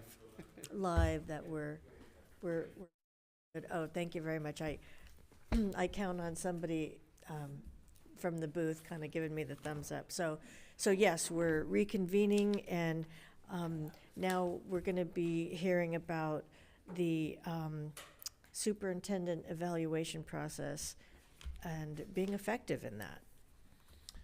All right, welcome back. To anchor in this conversation, which is, I think, going to be briefer than the prior two, I want to start again in the manual on page 4, monitoring and accountability. Diana, can you find page 4 and read at the bottom of approaching student outcomes focus when you get to page 4 at the bottom? Yes. The superintendent is evaluated only on performance regarding the board's goals, guardrails, and the interim goals and guardrails. The board considers superintendent performance to be indistinguishable from school system performance. So when we started this morning, I asked you what was the difference between board work and superintendent work, and we talked about board work is the goals, the guardrails, and that is that which is legally required of the board. And then we talked about agendas, and that board meetings are for doing board work, and which is the goals and the guardrails, and that which is legally required of the board. And then we talked about policy, and we said the first two policy buckets are the goals and the guardrails. And then now here we are at super evaluation, and here they are again. What's our coaching is that the superintendent should be evaluated by their ability to accomplish the goals and honor the guardrails, right? That is what. So hoping you're seeing a theme here, right? This idea of focusing in on the goal, which is why it's so important that those goals and guardrails are the right ones, right? Are the right ones. Because when they're not, you'll have those tensions for sure. You'll be like, wait, we said this is what matters, but if it's not what matters, you're going to quickly get into trouble. So in our coaching, there is no such thing as, oh, everybody just loves that superintendent. They are just so lovely and wonderful, and they are just great at their job. And the student performance is declining, and the values are being dishonored, and there's no progress being made. But boy, are they great. Boy, are they just so lovely. That our coaching is, they very well may be lovely, but that does not necessarily mean loveliness is not synonymous with effectiveness. Similarly, the other side is, I just cannot stand that superintendent. I don't like this and I don't like that, and the way they do this and the way they do that. But the data show that the goals are going up, and the monitoring reports are showing that the values are being protected. Like, our coaching is to take away the subjectivity. Okay, and those were two very extreme examples, but our coaching is to take away that subjectivity and let the data speak for itself. Is the district accomplishing the goals? Is the district honoring the guardrails? School system performance synonymous with superintendent performance. Boards who take up this coaching sometimes jump all the way into that deep end, and that's what they do. They say, okay, superintendent, this is what we're going to hold you accountable to. This is what your evaluation is. There are other boards that transition to getting there over time, over a cycle or two of review. So those are options for you all to consider. And I don't know exactly, but Jeff can probably advise you if those conversations should be happening in closed session. So I definitely want to be really careful in a conversation about superintendent evaluation here, that wherever we get anywhere close to something that should be happening in closed session, we should pause that. You should agendize that later and go into an executive session on that. I mean, I've looked at that a lot over time, and I think, so what if something happened like a pandemic? Yeah. And what if something happened like all of a sudden there was a policy established at the federal level that said, we're going to arrest as many people as we possibly can, and that therefore we're not going to hit the numbers that we thought we were going to hit. I mean, how do you accommodate things like that? Absolutely, yeah. So one is, I mentioned earlier today, you know, we do not coach gotcha monitoring, nor do we coach gotcha evaluation, right? So if you all of a sudden decide that based on facts on the ground that what matters most, and therefore what we need to hold our superintendent accountable to, what matters most has changed, and therefore we're giving, you know, don't aim for this achievement mountain and don't protect these values. Now we need you to accomplish these things instead. Our coaching would be, then the superintendent's going to need time, and you wouldn't evaluate them for at least 1 year on accomplishing whatever those new things are. Okay, so you don't gotcha evaluate. That's not going to create the conditions for the psychological safety required for any employee, the superintendent on through the system, to be the learner they likely need to be to actually get good at whatever you're asking them to get good at and accomplish whatever they need to accomplish. So our coaching is whenever you put in a system in place of here's how we're going to hold you accountable, this is what we're going to evaluate you on, whatever that is, we would say, okay, a year from now we're going to hold you accountable for that. Our coaching ideally is that you've given them a year or longer to start making progress and accomplishing the goals and the guardrails. Yeah. So I have a question about that, Greg, and it's sort of building on what you just shared, Doug. So I like the fact that we can be precise with what, you know, if evaluating the superintendent. If that's one of our 3 primary responsibilities, evaluating the superintendent, that we can be precise with clearly knowing what are we evaluating the superintendent on. My question is around moving from, and let me know if this is better for closed session, Jeff, moving from procedurally, because we didn't have a policy that I'm aware of to evaluate the superintendent, procedurally from district goals, superintendent goals, and now board goals, which may or may not be one and the same. They may align. There may be overlap, but those are 3 different, both distinct processes by which those goals were established and developed, but then also distinct ways that we're measuring progress toward accomplishing those goals. And I think it's unfair if each board member, in this case, the 5 that we have here, is highlighting more the district goals or highlighting more of the superintendent goals or highlighting more our goals. So what is that transition, Greg, going to look like? Because we're moving from, there were goals and priorities from the district prior to this superintendent, but there wasn't a policy or procedure for accounting for the 2 scenarios that you left out. And I would throw in a 3rd scenario. It could be very well be, and generally accepted, that the district was achieving great success in certain areas. Who determined what those areas were that we were supposed to be achieving success in? Right? If the board didn't have clarity around that's what we're evaluating the superintendent, then I think we lose some trust, some transparency, and ultimately being able to be effective at advancing the goals, right? So what does that shift? It's a huge culture shift look like, procedurally speaking, Greg? Yeah. If I don't know where I'm going, does it matter if I turn left or right? You have got to get clear on what matters most and what does success look like. That's your job of representing the vision and the values of the community, accomplishing this prioritized vision as expressed through the goals and honoring these guardrails. This is the job. This is the job description. You're not elected to accomplish it on your own as a board. You hired a superintendent who's good at, this is what this is the academic mountain you want us to climb.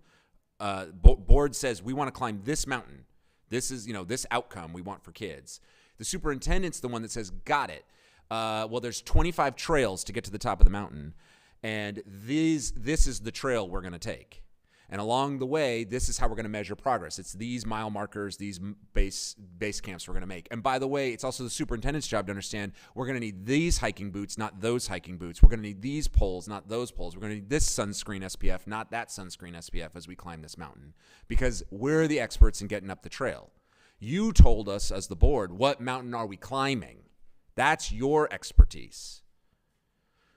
Superintendent is expert at which trail is going to get us there. And even within that expertise, let's be honest, there's a lot of learning. Trails change. There's landslides, right? Oh, we learned this trail is no longer working. We found a better trail. Learning and making that is a part of the process as you're climbing the mountain. And you want your superintendent to have the psychological safety to be able to make those adjustments, which is why they are in charge of the interims and the initiatives, the goal-aligned initiatives underneath the interims, so they can make those adjustments because they are listening to the field and learning through the system so that they can make those changes without losing sight of which mountain we're trying to climb.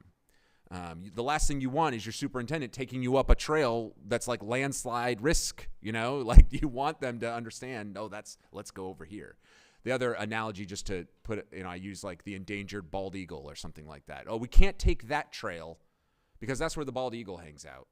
So that would violate our values of protecting the bald eagle. So the board is saying, climb this mountain, but don't take that trail. That will not fly in our community because in our community we care about that endangered species. So that's like an idea of a guardrail, right? So you can keep that that metaphor might help you, but there is a lot in here around if we didn't already get clear and like, hey, superintendent, this is what we're asking you to do. Then our coaching is, don't just start you're not evaluating them on what each board member individually thinks matters. The superintendent does not report to board members. The superintendent does not report to a board member. The superintendent reports to the board. And the way the board operationalizes things is through votes, and it's a majority rule. That's just how we do democracy. And so the board has to do its work first of being clear. Whatever it is, our coaching is hold them to the goals and the guardrails and whatever is legally required, say, of the superintendent. But if you have other things in there, like as I said, this can be a transition. If you have other things you want to hold the superintendent accountable to, give them at least a year. Don't do any gotcha evaluation. And then the manual, it's on page 24 and 25. It gives you a little bit more guidance on, what does it mean, like when you actually get to it, has the superintendent accomplished this goal? And so, and what if they accomplished, one of the interims, but not one of the other interims, and that kind of thing. And so it gives you some more guidance about how you can kind of numerically, adjust and what might be satisfactory and how you can weight things. But ultimately, that's just all guidance. It's what you guys can decide amongst yourselves. That's for you all to decide how you want to weight those things. Like some boards, if they want to get to an overall score, they weight the accomplishing of the goals more than accomplishing of the guardrails. Some keep it 50-50 amongst the goals and the guardrails. Some they want a little bit, they want goals at 40 and guardrails at 25, and they want to make space for other legally required work or other, emergent work because we're in a dynamic time and we want to make space for that. So again, that's you're going to have to dig into that. But to your main question and main point, decide, pick, and then let them have a year, at least a year. Ideally, let them have a year where they've had a control over that budget cycle. That's the other thing about this. Like you say, oh, we're going to accomplish the goals, we're going to accomplish the guardrails and hit these annual targets. But the truth is that the budget was already baked like 6 months ago. Like that's going to be really difficult. So your first time of really getting to kind of hold the superintendent accountable is in the most psychologically safe conditions are when they've had at least a year and they've had the ability to put the chess pieces into place through their selection of the inputs through the budgeting process. And is that done through, whether it's an open or closed session, through an action? Like, again, just talking semantics here, Greg. Like, procedurally, do we say in October, November, the board, in conversation with the superintendent, agreed on these? Yeah, it's a great. Different boards accomplish this task in different ways. So I can't tell you there's only one way. And it certainly varies in states. Some states have like a state adopted tool you have to use to evaluate your superintendent. California does not, as far as I know. So I believe your conversations about how not about superintendent performance, not like how good is she doing now, and whatever, but just what is the criteria? That's a question I think for council on, is that conversation, does that kind of conversation happen in closed or does it happen in open? Some places it definitely happens in open, for sure. It's just a conversation of, hey, moving forward, this is when we go into close and we actually look at, okay, did you hit this one or hit that one? That's definitely closed. But the setting of the criteria, there are definitely boards that do that in conversation and in public. Because it's not about how the superintendent, it's like if you discuss the job description of the superintendent, I'm guessing that's a public document. So it's not that much more different. Yeah, I could imagine, just sharing from a superintendent perspective, a board bylaw. So right now there's language in my contract around annual evaluation, which is pretty global, and right now does not make reference to student outcome focused governance as the concept of what it is. But from a superintendent perspective, I think a bylaw could be really helpful that codifies the process that I can say that we have engaged in over the last going into 6 years, in terms of feedback, the way that goals are brought to you all, especially in this transitional moment, because in 2020, I started with a set of goals that related to audits and looking at structures and systems of the district, then stepped into the next year around district student outcome focused goals combined with leadership goals. And at that time, the board didn't have a set of approved goals for itself, for the district. And so those district student outcome goals served as proxy for what the board might consider based on analysis of our student data, just like you then asked for additional information going into the opportunity for the board to set its goals. And until all of that was in place, those operated in tandem, and you described it, Dr. Benitez, that there was overlap and then some expansion in district goals. So for the first time in my tenure, I don't have separate goals for district student outcomes. We have the board's goals, and we'll reestablish for this year what that means. If there's to be a bylaw around superintendent evaluation and that criteria, I think that could be a both public and guiding force for myself and the team, me as the person being evaluated, but for our team, that further details the process outside of the contract language, which is not that specific.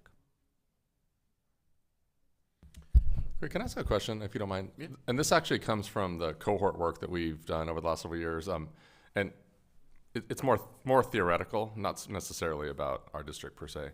But as we've looked at other goals, board goals, and guardrails around the country, sometimes it seems like the goals were kind of low bars. And I wonder sometimes when we have an evaluation that is for superintendent grounded in accomplishing goals and guardrails, if there might be a tendency to set lower goals, lower targets for interim guardrails and so forth. And then I'll say for us, I feel like we have set some very ambitious goals. Very ambitious. We're striving for them and we believe we can get there, but they're very ambitious from where we were at the time that we set them. And so I just wonder where that comes into play in an evaluation. You want ambitious goals, attainable but ambitious, and yet now you're holding a superintendent accountable to that. So I'm just wondering what that looks like when you put the two together, the ambitiousness of it and the evaluation aspect. Yeah, thank you for the question. I'll say I've heard AJ share that he just finds that most boards and teams, the second time through, like the second time you go out and do big community listening and the second time you adopt goals and guardrails and set all those targets, and that it gets clearer, gets better, gets easier. And it's hard to really strike the right balance the very first time. What I would share is in our coaching around, like let's take a monitoring report. You all recently monitored, and at the end you voted, I believe unanimously, to accept 2 monitoring reports. Did you accomplish that night? Did the report show you had accomplished the goal? No, you had not yet accomplished the goal, but you could accept it. Were you making progress towards those goals? Yeah. Okay. You were making progress in such a way that you're like, yeah, we're not there yet. We haven't accomplished it, but we're there. So that was probably the reason why you voted to accept the report. And so you could bring a similar lens to superintendent evaluation. You could say, are we accomplishing the goals, and or are we making adequate progress to the goals? Did we realizing, okay, it's not that the superintendent hasn't done a great job with their staff. We've just learned that in order to get all the way to the goal, we just need more. Maybe we just need more time. We need another 2 years or something, because like the percentages need more time to grow. Or we haven't been willing to make the budgetary trade-offs, because that's the other way to accelerate growth, is to cut other things from out of your budget and invest more in the aligned initiatives that are getting you closer to those outcomes. But there literally comes a cost when you make those budgetary decisions that boards sometimes are willing to make and sometimes they're not. So you can bring that kind of a lens to the superintendent evaluation. The third aspect you might recall from the monitoring conversation is, well, we didn't accomplish the goal. We are not making adequate progress, but actually in this report, in this conversation, I am now convinced that we are now going to start making the adequate progress on behalf of kids, because I can see the changes that are happening and the things that are in place now. And again, that's a third layer I would offer you could bring to superintendent evaluation, particularly as you're getting into this idea of aligning SUP evaluation with accomplishing the goals and the guardrails. The other quick thing and I see your question, Dr. Benitez, on monitoring and SUP evaluation in our framework are highly synonymous. In the traditional school system, you are evaluating your superintendent when? Yeah, maybe at the end of the year, maybe once a year, or sometimes never. I mean, there are 14,000 school boards out there. There's a lot of superintendents who go years without an evaluation. Oh, yeah. Absolutely. Okay, you do it twice a year. And what I would argue is your monitoring calendar gives you the opportunity to monitor superintendent evaluation every month. Every month you are monitoring superintendent evaluation. How well are we accomplishing the goals or honoring the guardrails? You are doing micro superintendent evaluation, which we would argue is much more healthy, psychologically safe. The superintendent can focus that month. What do I need to be prepared for? All the things, instead of like everything all at once and it's just like a one-time shot. So just to share that having that lens of monitoring is supporting you to have the data you need. When it comes time to do the annual superintendent evaluation, you will have all these monitoring reports. You'll say, well, how many times did we vote to accept the monitoring report? How many times did we say, no, that didn't hit the criteria, superintendent, go back and do your homework again and bring it back to us. That's another lens into how you can conduct superintendent evaluation. And the other thing I know I need to touch on just for a moment is in 2 weeks from now, you're monitoring an interim guardrail that I believe does not yet have some of the data points included yet. It has still some X to Y, or some, the targets are not fully set. We have the in target, but not the interim target. Got it. Don't have the interim targets. Okay. That is completely normal when a board says this is a value that needs protection, and the school system's like, oh, great, but we haven't been doing any of that work before, haven't been doing it enough. We don't have systems built around monitoring progress. It can take time for the superintendent and the staff to build the monitoring systems. And so I believe what you'll be monitoring, you might be monitoring, well, where are we? How many Sankofa parent villages do we have? But what you're also really monitoring is, we're monitoring the plan to go from do we have monitoring systems, or we don't have monitoring systems, to having monitoring systems. So instead of kind of performance managing, like how well are we at honoring the value in 2 weeks from now, what you might end up monitoring 2 weeks from now is really a conversation of how well are we on track to even having the systems in place so that we can monitor that value. And I just want to honor the fact that that's a slightly different conversation. And if that's what you have in 2 weeks, that's perfectly normal and it's perfectly valid. And that's a normal part of the process when you need to protect a value that the school system hasn't yet had a chance to build systems around.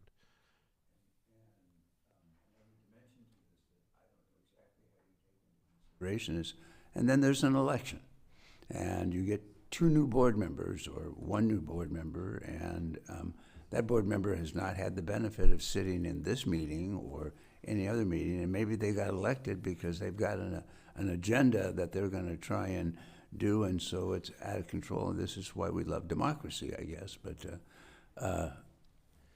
Yeah. I'll come back to that. One, you had a question? Yeah, and I think I heard you answer it, Greg. So to me, the monitoring calendar, monitoring report should be, and I think they are so closely intertwined with what we're evaluating the superintendent on, that we should know. We don't mean even if we were only evaluating once a year, there should be no surprises on what criteria or considerations we're taking into account for the evaluation of the superintendent. If and when we see the monitoring calendar, the monitoring reports through that lens. And again, I think you said this, Greg. Yeah.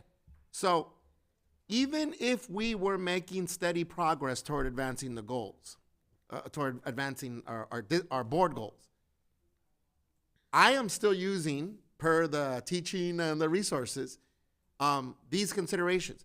Does the superintendent understand, and can the superintendent communicate what we're seeing in these monitoring calendars? Because if we're not seeing the growth or the acceleration that we want to see, but there's an understanding of here are the strategies that are or not working, there is no I gotcha moment if we're accepting these monitoring reports, right?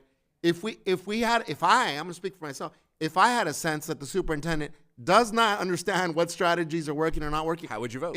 I wouldn't accept it. There you go. And then therefore in the evaluation, that should be reflected That's right. from my perspective, right? That's right. And even in that scenario, you're not ending the conversation. You're saying to your superintendent, I'm not convinced. Like, these are my outstanding questions. Bring this back on a future agenda as soon as possible. You know, and then ultimately, what am I doing? Maybe I'm convinced at that moment, and then I can accept the report.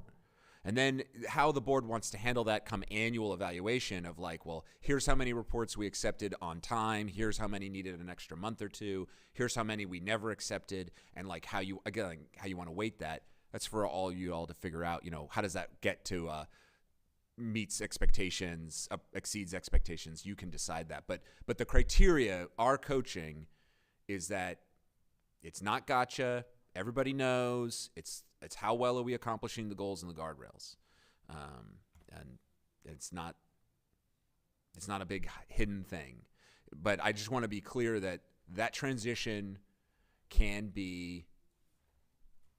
I would encourage, just take some time to talk about it. Probably you will. There's definitely a component of this that you can only talk about in closed session. So go do that, and then whatever you put into place. Then there's time. It's not, okay, we put it into place and 6 weeks later, you know, that's not the coaching. The coaching is this particularly the summative evaluations come later. Even with the monitoring calendar conversations, these first ones, because you just adopted that calendar, in June, and you've had some first reports, these first ones are really hard. And then as you get through them out into the spring, into year two, because staff's had more time and superintendents had more time, you get more of that rhythm. Like so many aspects of this work, you're stretching new muscles for sure. No, I was just going to acknowledge it's why it's been really important to have two, in this case, Eric and Diana, representing the board on the what has been weekly, and now we're going to bi-monthly or bi-weekly student outcome focused governance implementation team meetings, because that's an opportunity for staff to interact with you as representatives of the board around all of the mechanics of producing the monitoring reports, answering the questions on the timeline. And it's been really, really helpful since June, or actually since May. I think we began those meetings to really have that regular contact with you all as representatives of the entire board. Not voting on something, but advisement of knowing what goes on behind the scenes relative to the monitoring reports, which is also helpful when we think of superintendent evaluation, for you to get a glimpse behind the scenes, even of what goes into those reports connected to my evaluation. Any other quick thoughts on superintendent evaluation before we transition? Okay, so as we're going to transition here to another topic, one last thought, closing thought I have is, so we talked about how our coaching is for the board to consider superintendent performance synonymous with school system performance. We haven't gotten to this conversation with the superintendent and staff yet.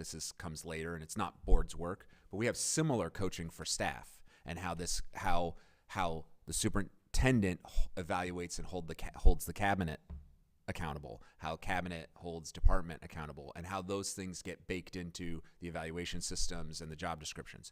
That part of that cascade has not occurred in Long Beach. That happens later. And also, there's no gotcha monitoring there either, and it takes time. But just to put a pin in that our coaching ultimately aims at cascading these ideas through the organization.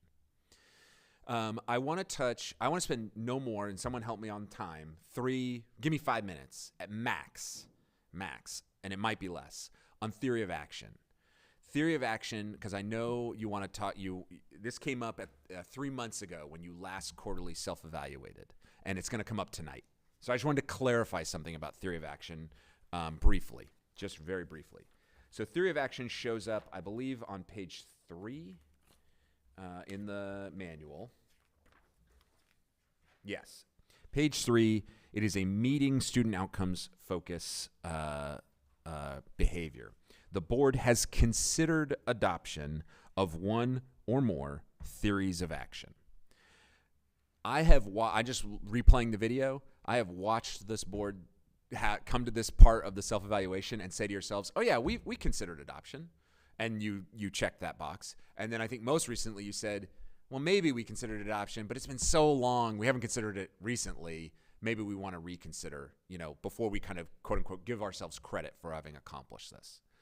And so I just want to be clear that the framework does not require that the board adopt a theory of action. We just simply want you to know about what they are and that you consider having one. Whatever they are, what a theory of action, if you don't choose to have one, the superintendent still can. That's up to them. Okay, so if you choose to if you're silent on it, the superintendent can have all the theories of action they choose. But if the board chooses to have one, or two or three of them, then they become the theories of action of the school system. Okay? The pre-reading I sent you on theory of action lays out a process of if you want to do it, like here's how you would do it. It's a calibration exercise with your superintendent for sure. So it lays out a process you would engage in. And really, I just want to be clear, it's a special guardrail. It's trying to protect some other special value, an operating procedure value of the school system, how we do business. And it is not, again, it's not required that you do it. It's not required you have it. It's just required that you know what it is and you consider it. There are example theories of action in the manual. And we can also talk with the other participants. The council's hosting a workshop in a couple of weeks. There'll be other school systems there in our workshop, and we can also touch on theory of action then as well. So, but I just wanted to just name it as a topic. However you decide to handle that tonight, like, hey, yeah, years ago we did consider adoption, so we're giving ourselves credit. That's fine. That's perfectly reasonable. You can still consider it anew whenever. You could do both, is what I'm saying. You could choose to say, oh, yeah, we've considered it, we've got it, and we still want to learn more and reconsider it. That's fine. Or you can tonight say, no, it's been so long and we never did it, and we want to do it. We're not giving ourselves. Do any of the districts that are going to come in 2 weeks have one or more theories of action? I don't believe they have board-adopted theories of action. Okay. No.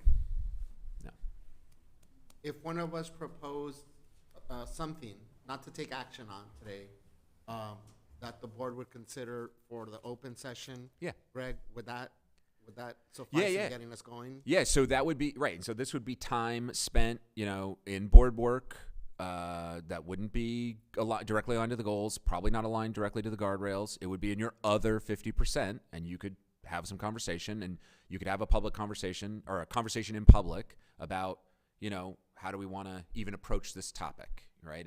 And you could even ask your superintendent, ahead of time, ideally. But do you have? We have it. I know we don't have one. Do y'all have any? What do those look like and sound like? Yeah, I was actually going to just make note of that. Publicly available on our vision, actually on our strategic plan page that's connected to Vision 2035, the board's vision. There is a district strategic plan theory of action. I could read it or just make reference to it, but there is an example of how staff has approached the broad concept of theory of action, of what we're up to in service to the board's goals, guardrails, and with the core values in them. Yeah, and so this becomes a matter of focus and time. So like with the, say the guardrails, when you see those interim guardrails, if you're like, those interim guardrails, that's not at all what we were talking about with protecting this value. Like, superintendent, that's not at all what we meant. If that was the case, our coaching would be that the board should rewrite that guardrail and be more specific. So similarly, you could look, that's a starting point. You could look at, in this case, your superintendent does have a theory of action, or theory of action, maybe there's more than one. And you could start and say, hey, these seem fine. They're getting the job done. Where we as a board stopped talking, the superintendent decided to start interpreting, and it's working. You could leave it at that. But wherever, if you did investigate those theories of action, and for whatever reason they weren't, meeting the needs or didn't align with what you would want, that would be a signal to you all. Well, maybe then we need to have something at the board level. Just for exercise here, Greg, since it's a workshop, thank you for referencing. I'll go back and check those out, Joe. When you're finished, I'd actually like to read it because it represents. So when you're finished, that would be great. Yeah, because here's what I'm thinking, right? And as much as you'll read these, I actually looked at the examples, and I thought one of the examples was very compelling to me, given what we've prioritized. And I believe Mr. Miller even asked a question about this at the previous school board meeting. Correct me if I'm wrong about this, Eric, but using the if and when, right, the way that, so we currently have inequities and disparities both across our district, schools in our district, and there is a theory of action connected to, but also with subgroups of students within schools. And I really like the example, I'm drawing from the example of if some of our programs, like School of Choice, reflect that there is a real and or perceived notion that that school's better across town. I'm not even talking about an external school. Either because of the values or the student outcomes at the school, real or perceived, then we do have a bottleneck of parents and students from some schools wanting to go to that other school. So to me, it highlights and magnifies why we want that neighborhood school there to have accelerated growth, to have, and it's both from a public perspective, to demystify, well, why wouldn't I want to go to this neighborhood school? Well, because that neighborhood school happens to be located in a particular part of Long Beach. So I really do think, and I would ask us to consider that as in the spirit of our guardrails, that this is something that we've talked about, that is reflected in the data. I would like to consider if it's aligned with some of the wording in strategic plan. So the theory of action, and this is broad theory of action. It is a singular theory of action connected to the vision, mission, and core values that guides the strategic plan. If we commit to providing high quality instruction and culturally responsive and culturally sustaining experiences, removing systemic barriers to student success, partnering with our community, and embracing liberatory mindsets and practices, then we will fully support all students, especially our Black students, to thrive in learning, life, and career. For example, not trying to be perfect, but just saying, that is a guiding light to the work of the 9 strategies in the strategic plan that are then in 4 themes, so that actually you can see the connection to that theory of action in the context of those 4 themes. So what I might, because I know we're going to transition to board guardrails, but to close out theory of action, what I might offer is you could do a both and.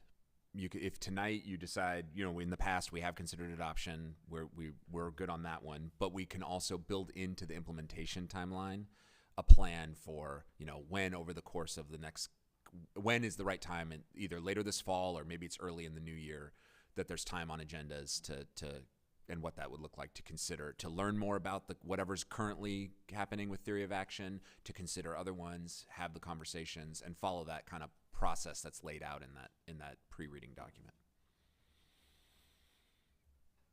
And then can we do that work in our biweekly timeline implementation meetings? Consider that? we can do Or definitely do open some it up. planning work. The actual consideration of a theory of action is probably going to be an open session, public conversation. Absolutely. Yeah. But we can work it into the timeline.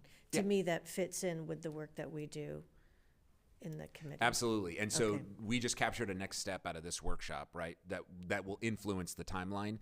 Tonight, you'll do a thorough quarterly self-evaluation, and please, each one of you, take responsibility for offering next steps. Like, what are the action steps? Oh, we're here on the framework. We want to get here. What does the board need to accomplish? Capture those next steps, and we can plug them into the timeline, whatever it is that you want to next focus on between now and 6 months or 3 months or however long. So that's just a reminder tonight that don't just score yourself, capture next steps, and it'll inform the timeline. So, all right, I believe our last topic, and we've got just over an hour till noon. We're good till noon? Okay. Is this idea of board guardrails. So I want to anchor us back in the manual. Who hasn't read in a while? Eric, you haven't read in a while. Can you read on page 3, Values and Guardrails? This is a mastering student outcomes focused behavior. It's the last one on page 3. Yep, no problem. So in addition to the guardrails on the superintendent's authority, the board has adopted 1 to 5 guardrails on its own behavior and evaluates itself against them at least quarterly. All right. So the work over the next hour or so is in service of accomplishing this, okay? So let's be clear. You have already adopted restrictions on your behavior. You have done that through your board operating procedures. You have chosen to do that. The board guardrail is a little bit different, and that's why it's included in the framework in its own place. So just like with guardrails for your superintendent, board guardrails are prohibitions on what the board can do or what board members can do. They say what you shall not do. And just like with your superintendent, why they're framed as, the board will not or the superintendent will not is because it creates more freedom. That is the idea about the negation language. It can be a little counterintuitive, but that's the spirit behind it. Is that when I know that I have a goal to accomplish and I just can't take this one trail up the mountain because it would violate my bald eagle value, I'm still allowed the other 24 trails of all 25. Like I have freedom to choose. I've asked this hypothetical question in different ways, and some people, I don't get the expected answer, but I'll try here. Who would you rather work for? The boss that tells you exactly, do it like this, exactly like this, only like this, and if you don't do it exactly like this, you're in trouble. Or the boss who says, hey, accomplish this goal, you just can't do this, but as long as you get to the goal, like I got your back, you're good. Like who would you rather work for? I would say number 2 for the creative license. Yeah, most human, and it's not some really do like to just be told exactly what to do, and I can understand that. But many of us, like humans, value our freedom. We crave it. We want freedom. We want agency. We want choice. We want options, and so the negation language is what reinforces that. So instead of telling me when I show up at a school site and I have to do because I have to follow all the rules in the bylaw or because I don't want to get in trouble and all the things, like how can I frame that as like, as long as I don't do this, I'm good. And I can be be myself. So I will say, I want to say early in this conversation that this idea of a board guardrail, I know you just adopted your board operating procedures. And like I said earlier, you're always going to be reviewing those. You're going to create a plan to calendar them and review them regularly.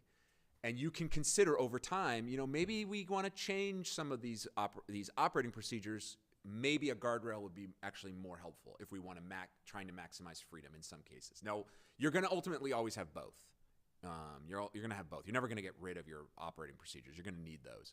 But our coaching is that the board consider adopting 1 to 5 board guardrails. And another real big reason on it is for the other part that Eric read, which is you get to then, once you have them, you can evaluate yourself against them at least quarterly. What is it like? What do you think happens when a board in public, because California does not have a closed session allowance for board members to evaluate themselves in private. You are not protected from anything that might be embarrassing or things like that. Like, California does not care about your pride, that's for sure. You get to do all of that in public. So what might be the benefit for a board that stands up and it looks itself in the mirror and evaluates itself about its own behavior in public, and, hey, did we honor this guardrail or not? Or even the whole quarterly self-evaluation process. Like, what happens in that city and in that school system when the board does that? You represent the accountability you want as a system. And I think that holding ourselves accountable, just as much as we would hold accountable our superintendent, who would hold accountable the administrative staff, I think that it is a trickle-down effect of, hey, we're all in this together in regards to improving the outcomes of our students. Yeah, if student outcomes are going to improve, it starts with me. It starts with me. And by the way, I'm human. I'm not going to, some quarters I violated that guardrail. Or whatever it is. Like, this is not about taking away the humanity of people. This is about just being ourselves and continuous improvement. The connection here between what we're talking about now and the last conversation, or 2 conversations ago, superintendent evaluation, is exactly what Eric just said. Our coaching also on superintendent evaluation is that the board self-evaluate beforehand. Before you hold up the mirror to your superintendent and say, hey, here's where you're doing great and where you're not doing great and what you can improve on, hold the mirror up to yourself. Within 45 days, the framework actually calls for it. Within 45, at least, not 60 days, not 46 days, the 45 days, if you're going to evaluate your superintendent on this date, 45 days prior, take a look at yourselves is what we're saying first. Hold yourselves accountable first before you try and hold others accountable. So that's part of our superintendent coaching, but it also gets into this. A lot of boards that choose to adopt a board guardrail, and they say, okay, how we're gonna monitor this every quarter. Most boards do it during, like, tonight's conversation, when they're scoring themselves. When they get to that part of the evaluation, they say to themselves, all right, what were our board guardrails again? Oh, right, we shouldn't do this. Got it. How are we doing on that? Like, they have the conversation right then in the moment, as part inside of the quarterly self-evaluation conversation. So that way they're talking about it at least quarterly. And so today we're going to draft some potential board guardrails. I don't think you're going to be approving anything. If you like whatever you come up with today, put it on a future agenda, have another conversation about it, bring Director Lopez in, make sure it works for the whole board. And as part of the conversation today, you'll also be considering how might we know if we are monitoring it. You don't have to create interims. You don't have to have reports. You don't have to create a bunch of documents. You don't do any of that. But you do want to have some sense of how will I know if we are actually honoring this guardrail. So that's what we're going to do. We have chart paper and markers. We're going to split up the 2 board member pairs, and let's mix. Let's do Doug and Juan and Diana and Eric.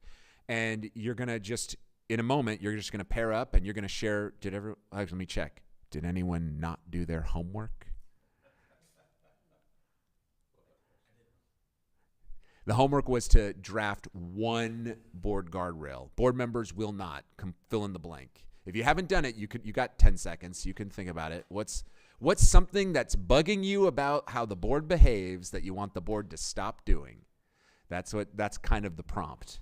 And so you're basically going to get into pairs and you're going to just each share whatever you came up with, and you're going to come to consensus on 1 or 2. 1 or 2 that you think would really help the board focus. That's it. And just the board will not, or board members will not. Those are your 2 sentence starters, and you get to fill in the blank. Board members may not bring UCLA water bottles to the dais. Hey. In that case, I say all of us, instead of matching up with each other, Greg, just share them out loud. You got, yeah. Well, if people want to briefly share, we won't discuss them, but if people want to briefly share what you've come up with, but I do think the aspect of coming to consensus, it'll go a little faster if we break up. So, Eric, do you have your actual one? Yeah. I had a couple in concept, and I guess that was the reason why I was looking forward to kind of workshopping it, because I looked at three. One was centered around like micromanagement of admin staff and the superintendent, for that matter. I think that often in some of these meetings we have conversations maybe a little uncomfortable for me, understanding, if you've ever been somebody in leadership, that there's a component of it, and I spoke to it earlier, that requires some creative license. And so if we're trying to get to a goal, I don't know if it's fair to micromanage somebody as they go through the process. And so one of mine was the board may not engage in any action or deliberation that micromanages day-to-day operations. Okay. Thank you for sharing. And let's just keep sharing. You don't have to give any context, but I appreciate. Thank you, Eric. But what else do you got? I had one that was very similar, and that would be that board members would not delegate operational directives or responsibility to anyone except the superintendent. And I think that goes along with, micromanaging. Okay. Anyone else got one they want to share? Yeah, I'll just read, no context. The board will uphold, I got the nod in there. The board will uphold the community's vision and values as well as board goals and guardrails, and not try to circumvent, weaponize, manipulate, and or misrepresent community values around student outcomes and success for or against specific segments of the community, and or pit one subgroup against another. All right. I got one more. Okay. The board will not attempt to change current goals and guardrails based on community vision and values around student success without widely and authentically engaging with the community for their guidance and input. Okay.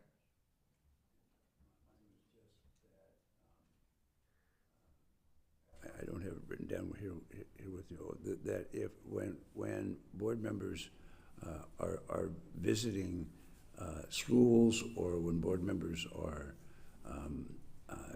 engaging with senior staff, that they let the superintendent know about that.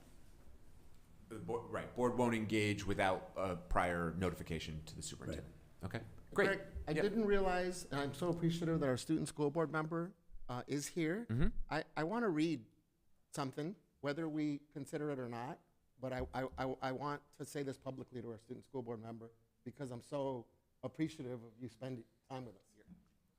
The board will not pressure, intimidate, force, and or attempt to persuade student school board members to participate in and or speak for or against a particular issue, take a particular position, and or stance on policy, program, etc. Yeah. So thank you all for sharing. So these are all potential board guardrails. Our coaching is to formally adopt at least one. At least one. Definitely no more than 5. Same idea with the superintendent guardrails. You can, if you have like 7, 8, 9, 10 board guardrails, they're harder to all follow. You won't actually be focused to actually accomplish them. You're unlikely to actually honor what it is you're saying you want to honor. You're more likely pretending when you just name them all. And there are benefits to pretending. Believe me, there's lots of good benefits. You look good. Oh, we got all these great board guardrails, but we care about like what's real, what's actually happening. And if everything's important, then nothing is important. The other thing I wanted to mention is some of those ones that you lifted up directly align with accomplishing other aspects of the framework. And so that is not uncommon. I just want to honor that generally, like with our superintendent guardrails, if you needed a guardrail that said the superintendent will not violate the law, our coaching would be, you're probably better off shopping for a different superintendent. Like, that's probably not an effective guardrail.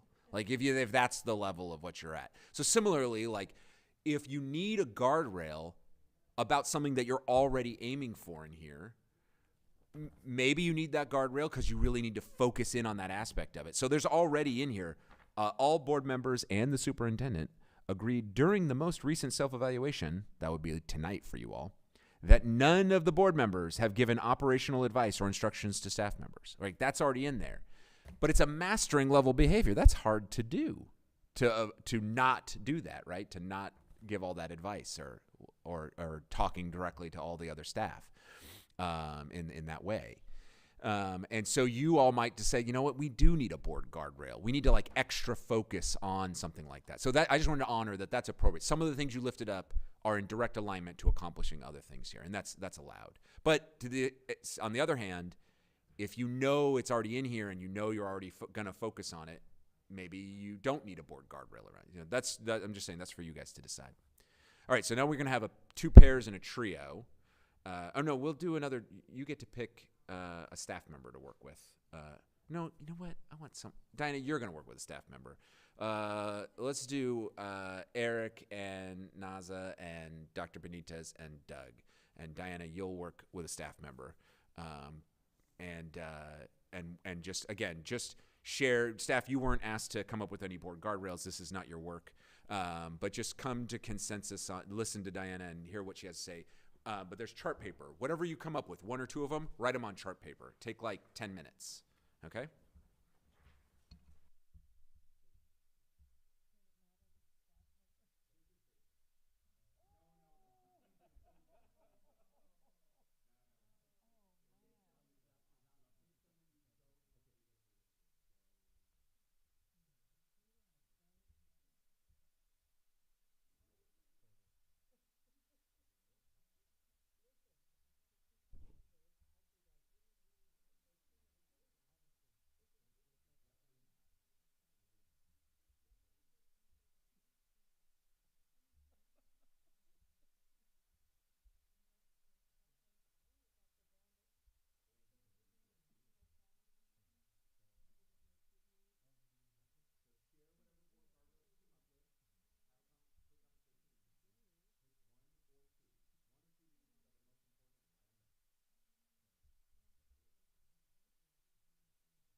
All right.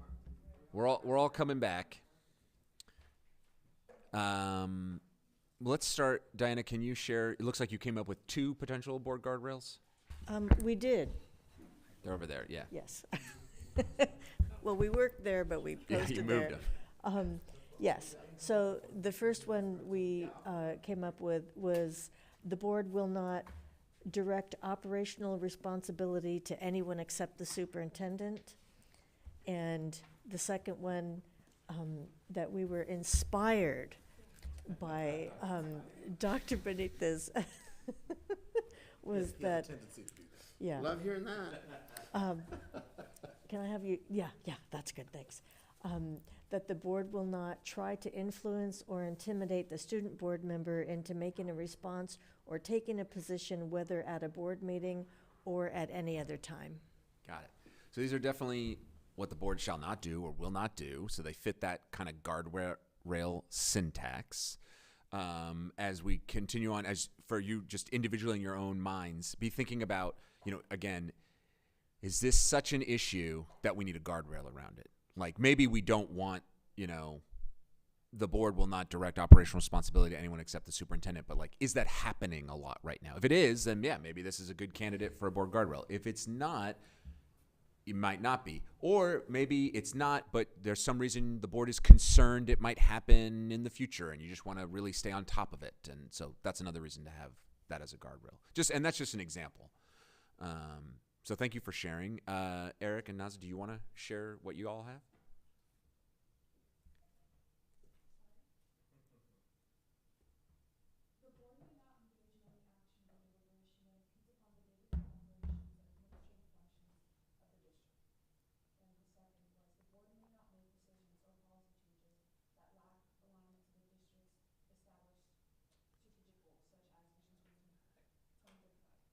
Got it.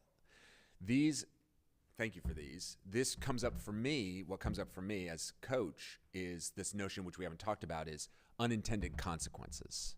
So I just want to name this. These might work perfectly fine, but if you're not allowed to engage in an action or deliberation that impedes upon the day-to-day operations of the administration, are you allowed to change the student outcome goals? Because I promise you, if you change the student outcome goals, that's going to change some daily operations of your school system. So is my question? So what? But clearly, that's not what you meant. Right. Yeah. So what did you mean by maybe? So I'm asking you to speak more specifically. What did you mean by daily operations? Yeah, so I shared a little bit about this earlier, where I think that there have been a number of conversations here at the dais where we have either requested data and or have had expectations of staff that have gone so far from where their strategic goal is, but it's more from like internal curiosities. And I don't know if it's fair to the team to be requesting of some of that information. And I think that it also deters us away from some of our larger strategic goals. And so that's where both of those goals were. And then also, I believe you adopted a bylaw around when the superintendent receives requests that they think are outside the scope and of a certain like level of burden, right, in terms of creating, that the superintendent has the ability to, I think, bring it to either the chair or the board, right, to be agendized as a. So that's an example of potentially bringing something out of your operating procedures and codifying something as a guardrail. Which is perfectly fine use of guardrails if that's what you'd like to do. We have another one. Where did I offered you something, but where is this one currently landing?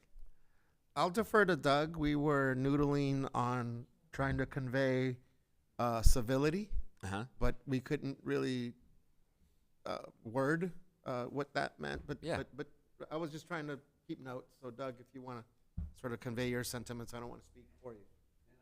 I thought about the idea of disrespect. It's all vague. I don't know that it will accomplish anything, but except to make a statement that that's the way we want to operate. Yeah, and this one comes up a lot. The board will Sure. be kind. The board will be respectful. I wouldn't go that far. Well, whatever it is, but just The coaching would be, I would encourage you to don't imagine, watch back your videos. You have videos of board meetings. What did board members say and do? What did the board say and do? Those are the behaviors. And get clear on the next level down of specificity that you're saying, this is the thing that I want not to happen.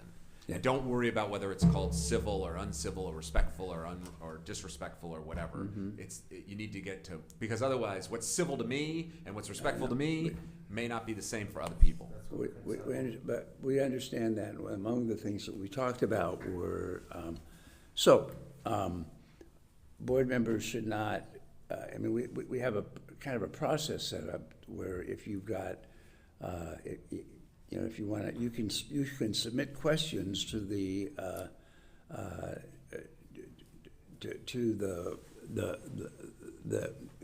you can to the administration and expect to get answers ahead of time, but but it's a waste of time to have questions asked that would have easily gotten answers, especially when you say, can I just, what is this all about? And if you would have asked somebody, you would have heard what it was all about, and we wouldn't have used up that time. So in that specific example, Yeah. Board members will not ask questions that the answers to which won't impact their votes. Let me say that again. It's very common, board members, I think Eric said, I have a curiosity about this, I want to learn more about this or that. But no matter the answer, it's not going to change how I vote. I already know how I'm going to vote.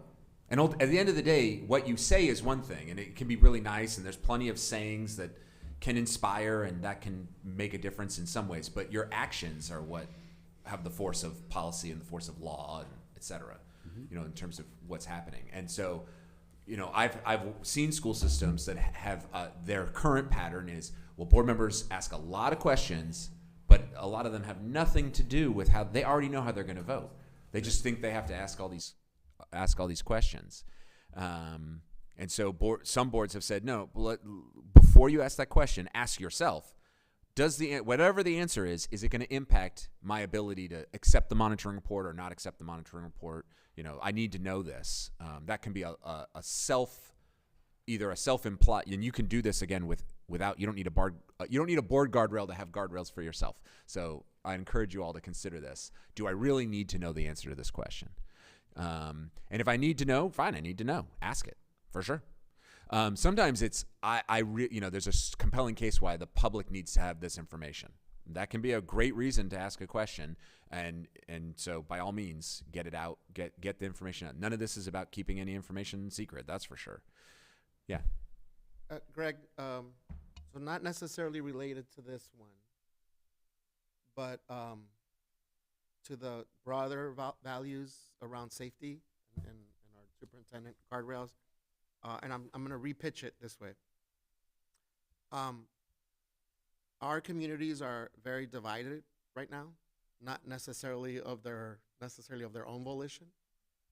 And I do feel it's important as a board, if my colleagues agree, to uplift that when we have to make tough budget decisions or tough decisions based on those values around equity and being inclusive, that doesn't mean we're going to actively entertain pitting one group in our community against another, or one geography against another, or one group that got to us at a school board meeting because they're feeling threatened or attacked. That doesn't mean that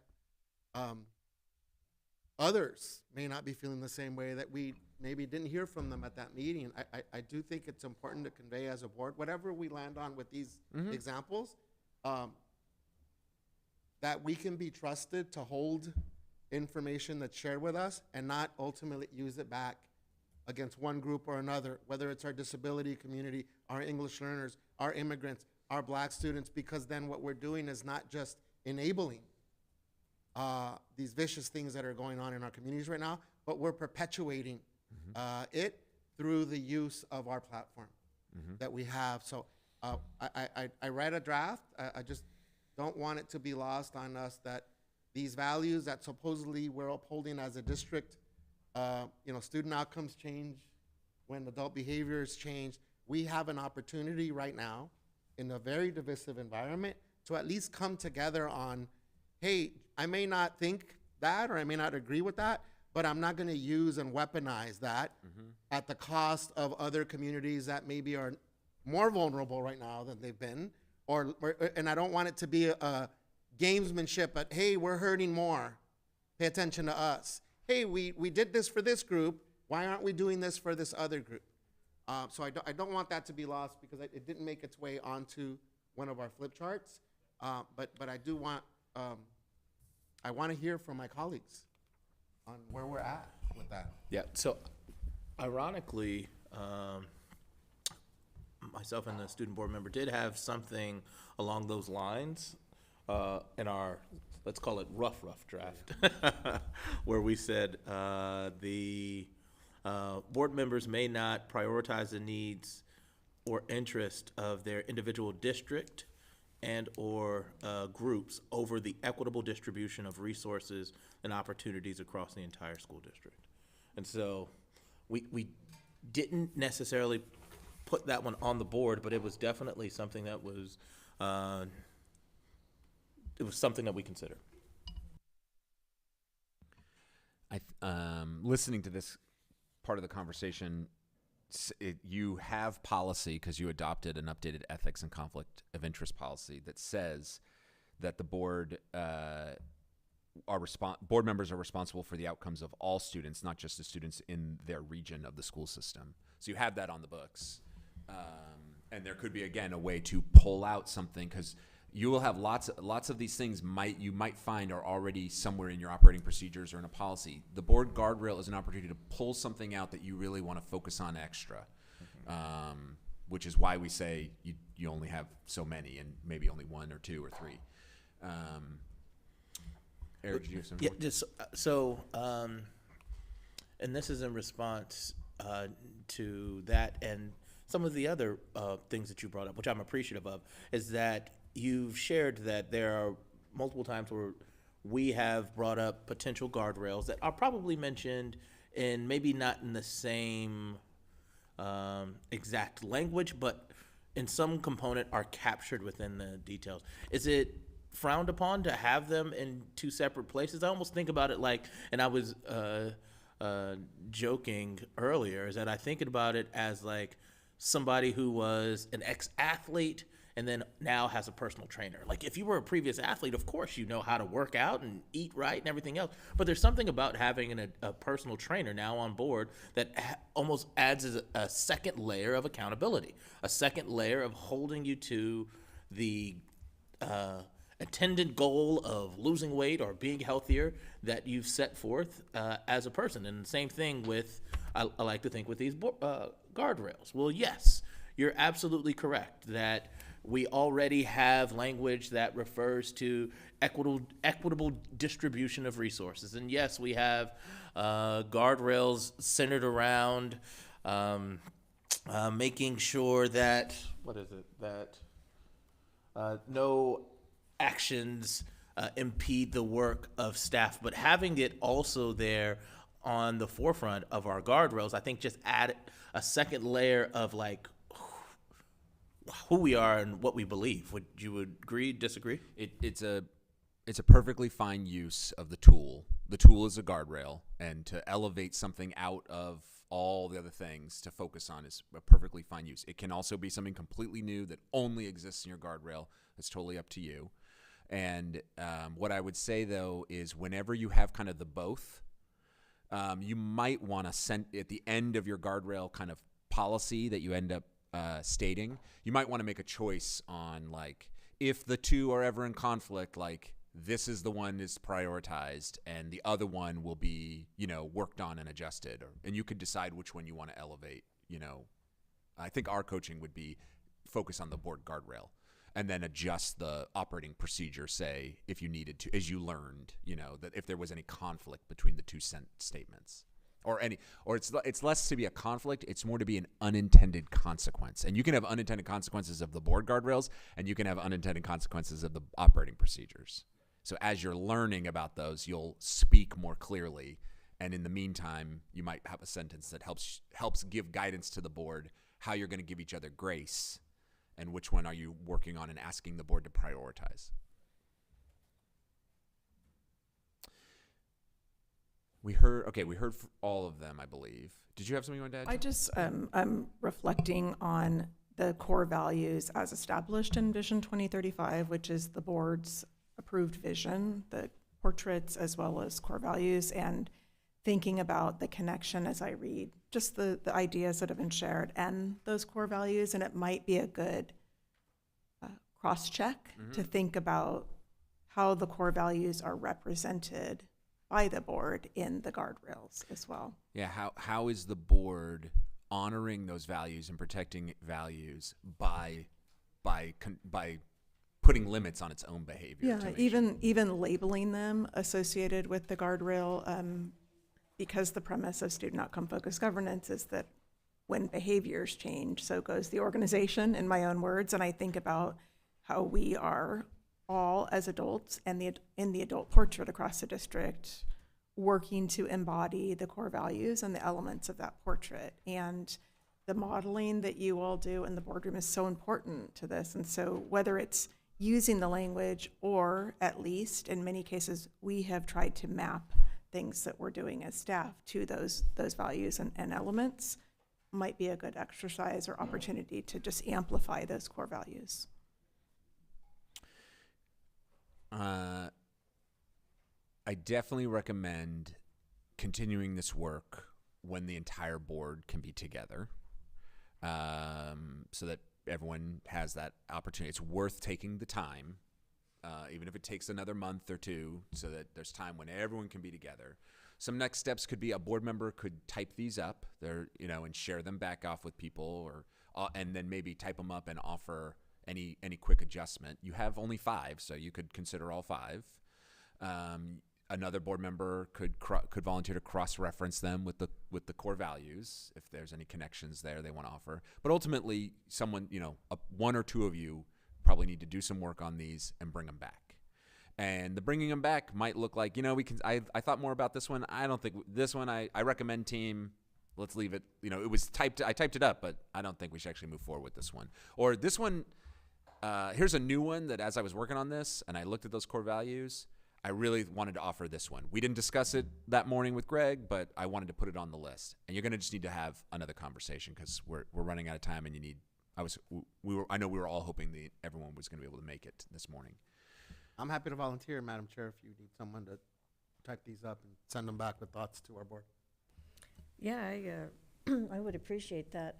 And also, Eric, you mentioned one that didn't make it to your list, but I'd like that one to make it to the list that Dr. Benitez types up. The UCLA water bottle one? Okay. Actually, That sounds good. Actually, no, I volunteered that. That one's not going to make it. not that one in particular, but the most recent one, right, about equity. I think that I would like to see that included. I would. So Thank I would you. suggest sending it to the superintendent unless the superintendent gets her back to us. So that there's no one-on-one communication. And also, if we can reach out and get any from Director Lopez to contribute, that would be also very helpful as well. And then that conversation, when you find the right agenda at an upcoming board meeting to revisit this, and actually have conversation, the prompts are, first off, does anyone have any clarifying, does anyone, who wrote this one? I don't know, what do you mean by this? Have your eye out and your radar up for unintended consequences. And then the last one is, look, we can't focus on everything. Like what's the one we most need to focus on, and only actually adopt the ones that you really are clear on that are the most. Some of them you might like a lot, but they aren't worth your focus at this moment in time. They might be perfectly good behaviors, and you might want to take it on, as I said, individually, but it's not for the whole board. Yeah. What is the coaching or experience that you've observed in other boards in talking about on a regular basis, like reflecting, not evaluating themselves, but I'll say for example, when staff thinks about norms and meetings or ways that we are setting conditions for how we collaborate, we often do a reflection on that through an exit slip or through a way of tracking our progress. How do boards do that in a way that's productive?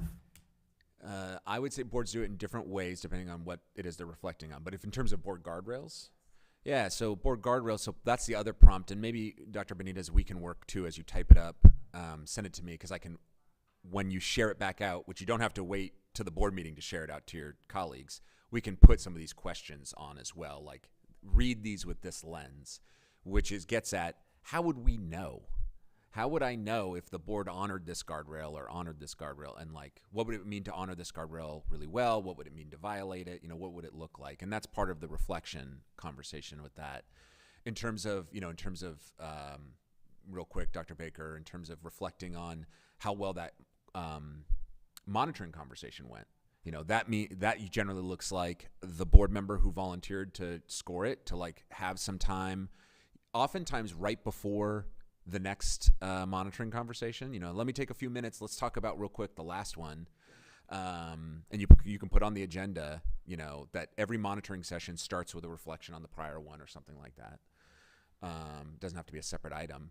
And that board member can say, hey, we were at this % overall.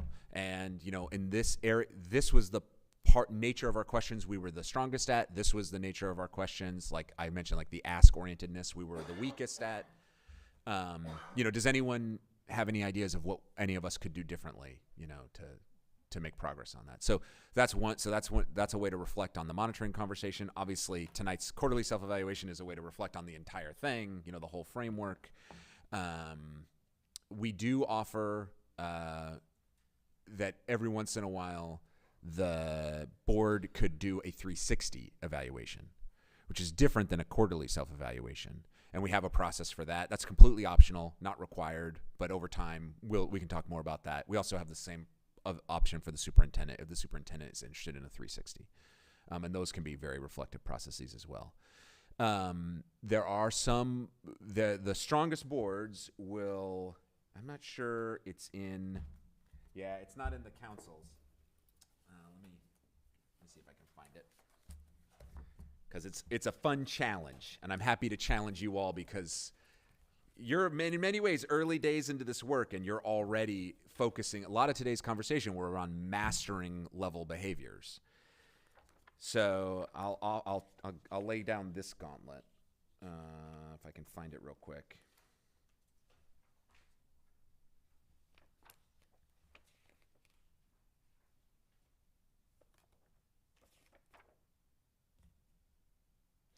The board's annual self-evaluation includes an opportunity for each board member to share examples when their adult behaviors made it harder for students to achieve the goals.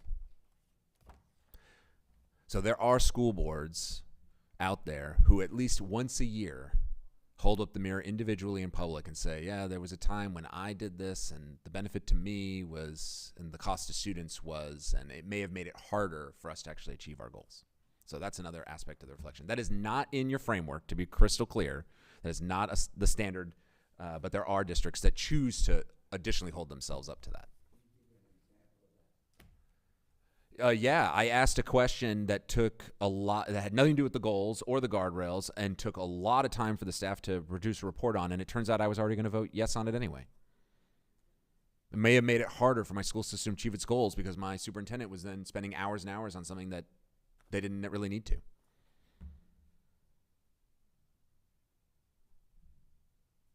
I missed a meeting. May have made it harder for my school system to achieve its vision. I wasn't there to participate in the monitoring conversation. I don't know.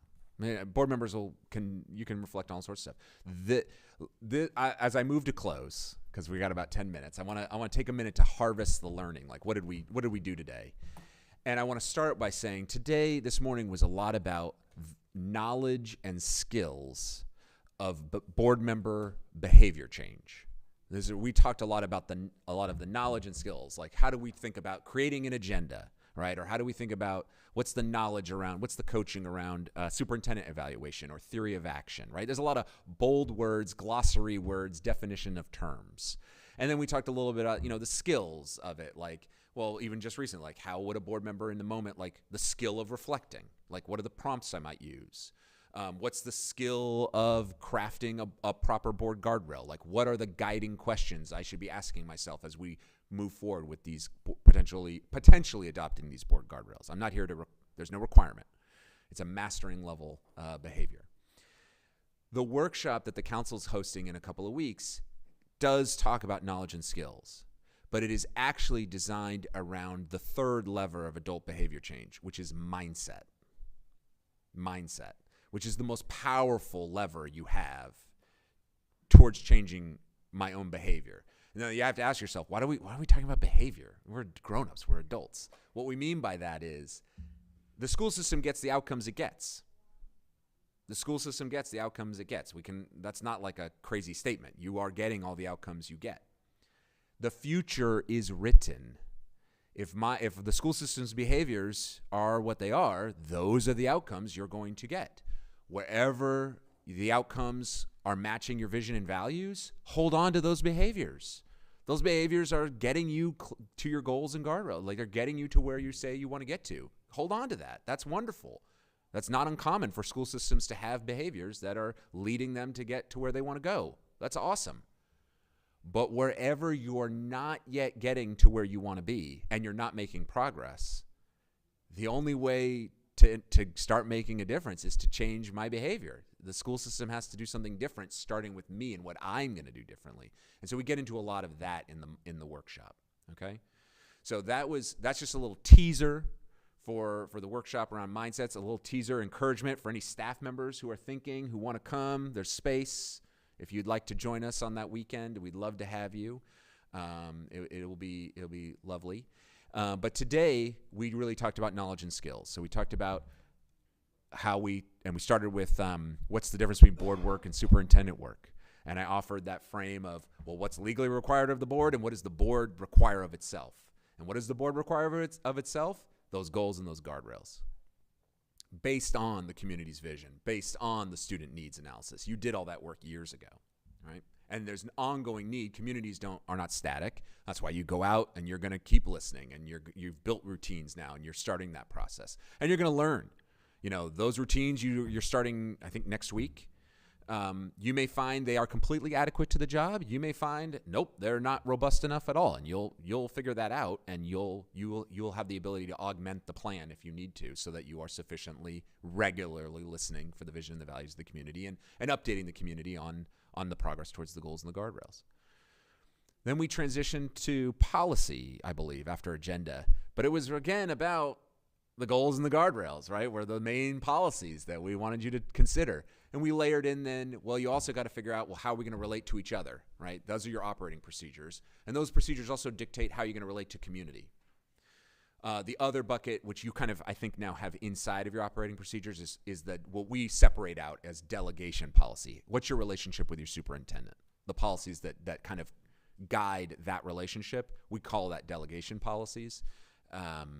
And I think a lot of yours currently live inside of your operating procedures, which is totally fine, but just so you're clear where they might be. And then there's the lovely state of California that says, well, then there's all these other policies that you have to have on your books. And our coaching there is, sure, have them on your books, of course, but get clear with staff, get clear on which ones does the district just have to have and which ones require the board's approval. And those might be different. And then even after that, you'll probably have other policies on your books that aren't state required and nothing to do with the goals and the guardrails or your relationship to community or your relationship with each other or your relationship to the superintendent. And we would say, it sounds like superintendent work. Our coaching would be for you to just go ahead and delegate those to the superintendent. Let the superintendent have those policies as regulations. When you do that, which we call it's a diet, it allows you that opportunity to focus. Dr. Brina has brought up, like, we have all these policies. When are we going to actually monitor them? How can we honor our word of actually doing the things? The word was we wrote it down in policy, but are we actually doing it? You can only do that by monitoring. And so our coaching is only pass the policies you're willing to monitor. Monitor them. You don't have to monitor them all at once. Definitely don't do that. Definitely have a calendar. Don't gotcha monitor. Don't gotcha monitor yourselves. Don't gotcha monitor others. Make a plan. That plan is likely to be a 4-year plan, the length of a term.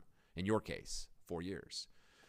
Spread them out so you can focus and give yourself time, because there will be emergent things, right, that come up. Let's see. We talked about, and then after policies, I think we talked about superintendent evaluation, and we were right back to goals and guardrails, right?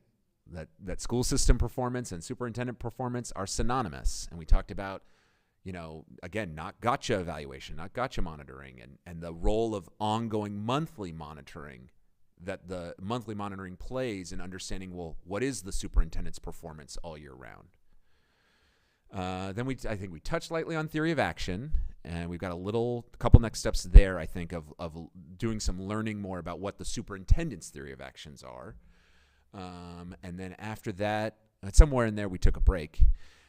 We came back and we talked about, and before we got into we did superintendent evaluation and board guardrails.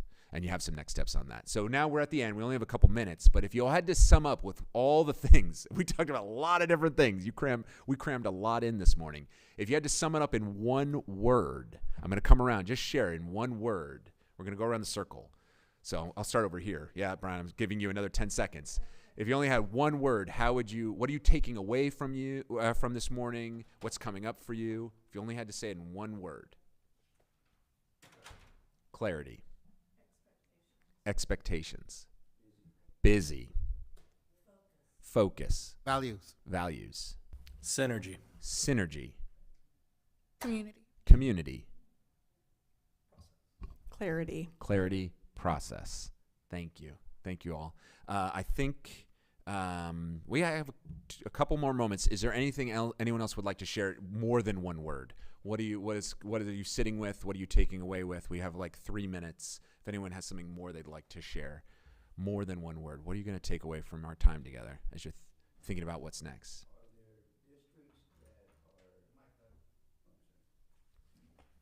Are there districts that you consider to be involved with best practices? And if so, which ones are there models you can go out and look at? The short answer is yes. There are definitely districts who are models. The longer answer is humans be humaning. And so most places where we coach, people have strengths, people have areas of growth. And so just like yourselves, most boards have parts of this work that they excel at, and most boards have parts of this work they need to focus more on. As I've said before, you all continue to have some really strong muscle around effective monitoring. That happens to be a place. Like if other boards were asking me, hey, where am I going to go to get better at monitoring and the questions being asked, you've barely received any coaching around that, and you have some real natural instincts around that. Mm-hmm. But in general, for board leadership, best practices, are there districts that you can point to that? Sure. Yeah, and we talk about those things in the implementation timeline meeting, and you'll also, if people get more involved with like the council has their conference coming up this fall, mm-hmm. There are opportunities to learn from each other for sure. Anyone else would like to share what's coming up for you on all these topics? Do you want to take a moment to just give a preview to the October 11th and 12th, specific to our board in terms of preparation? I know, of course, they'll be with other board members and other staff from other districts, but just anything that we should be thinking about. Oh, yeah. About the upcoming workshop. So I already shared it. It leans heavily on the mindset aspect of it. And that reflection, modeling that reflection of what opportunities to reflect on what can I do differently. There's no specific pre-work or anything like that. You can, you'll probably get a fresh copy of the manual, but you can bring your manual. You can review it. I probably will send one email either later this week or early next week that might have like a 3-page document on it and a 2-minute video to watch, just because some people really like having pre-work, but it's not required. Don't worry. And there'll be opportunities to hear from other districts. Also, just for any member of the public who's particularly interested in the topic, the Council of Great City Schools website has some information under topics about school boards. We have produced the SOFG framework with a number of meeting materials, but that's on the council's website as well. So it's a workshop that is hosted, so it's not a public meeting. It's Right. not going to be live cast because it's not a Long Beach Unified That's School right. Board meeting. And we won't be discussing the business of Long Beach Unified. Right. We will not be discussing any action, nothing like that. It's like a training, like as if the California School Boards Association put on a training and you went there.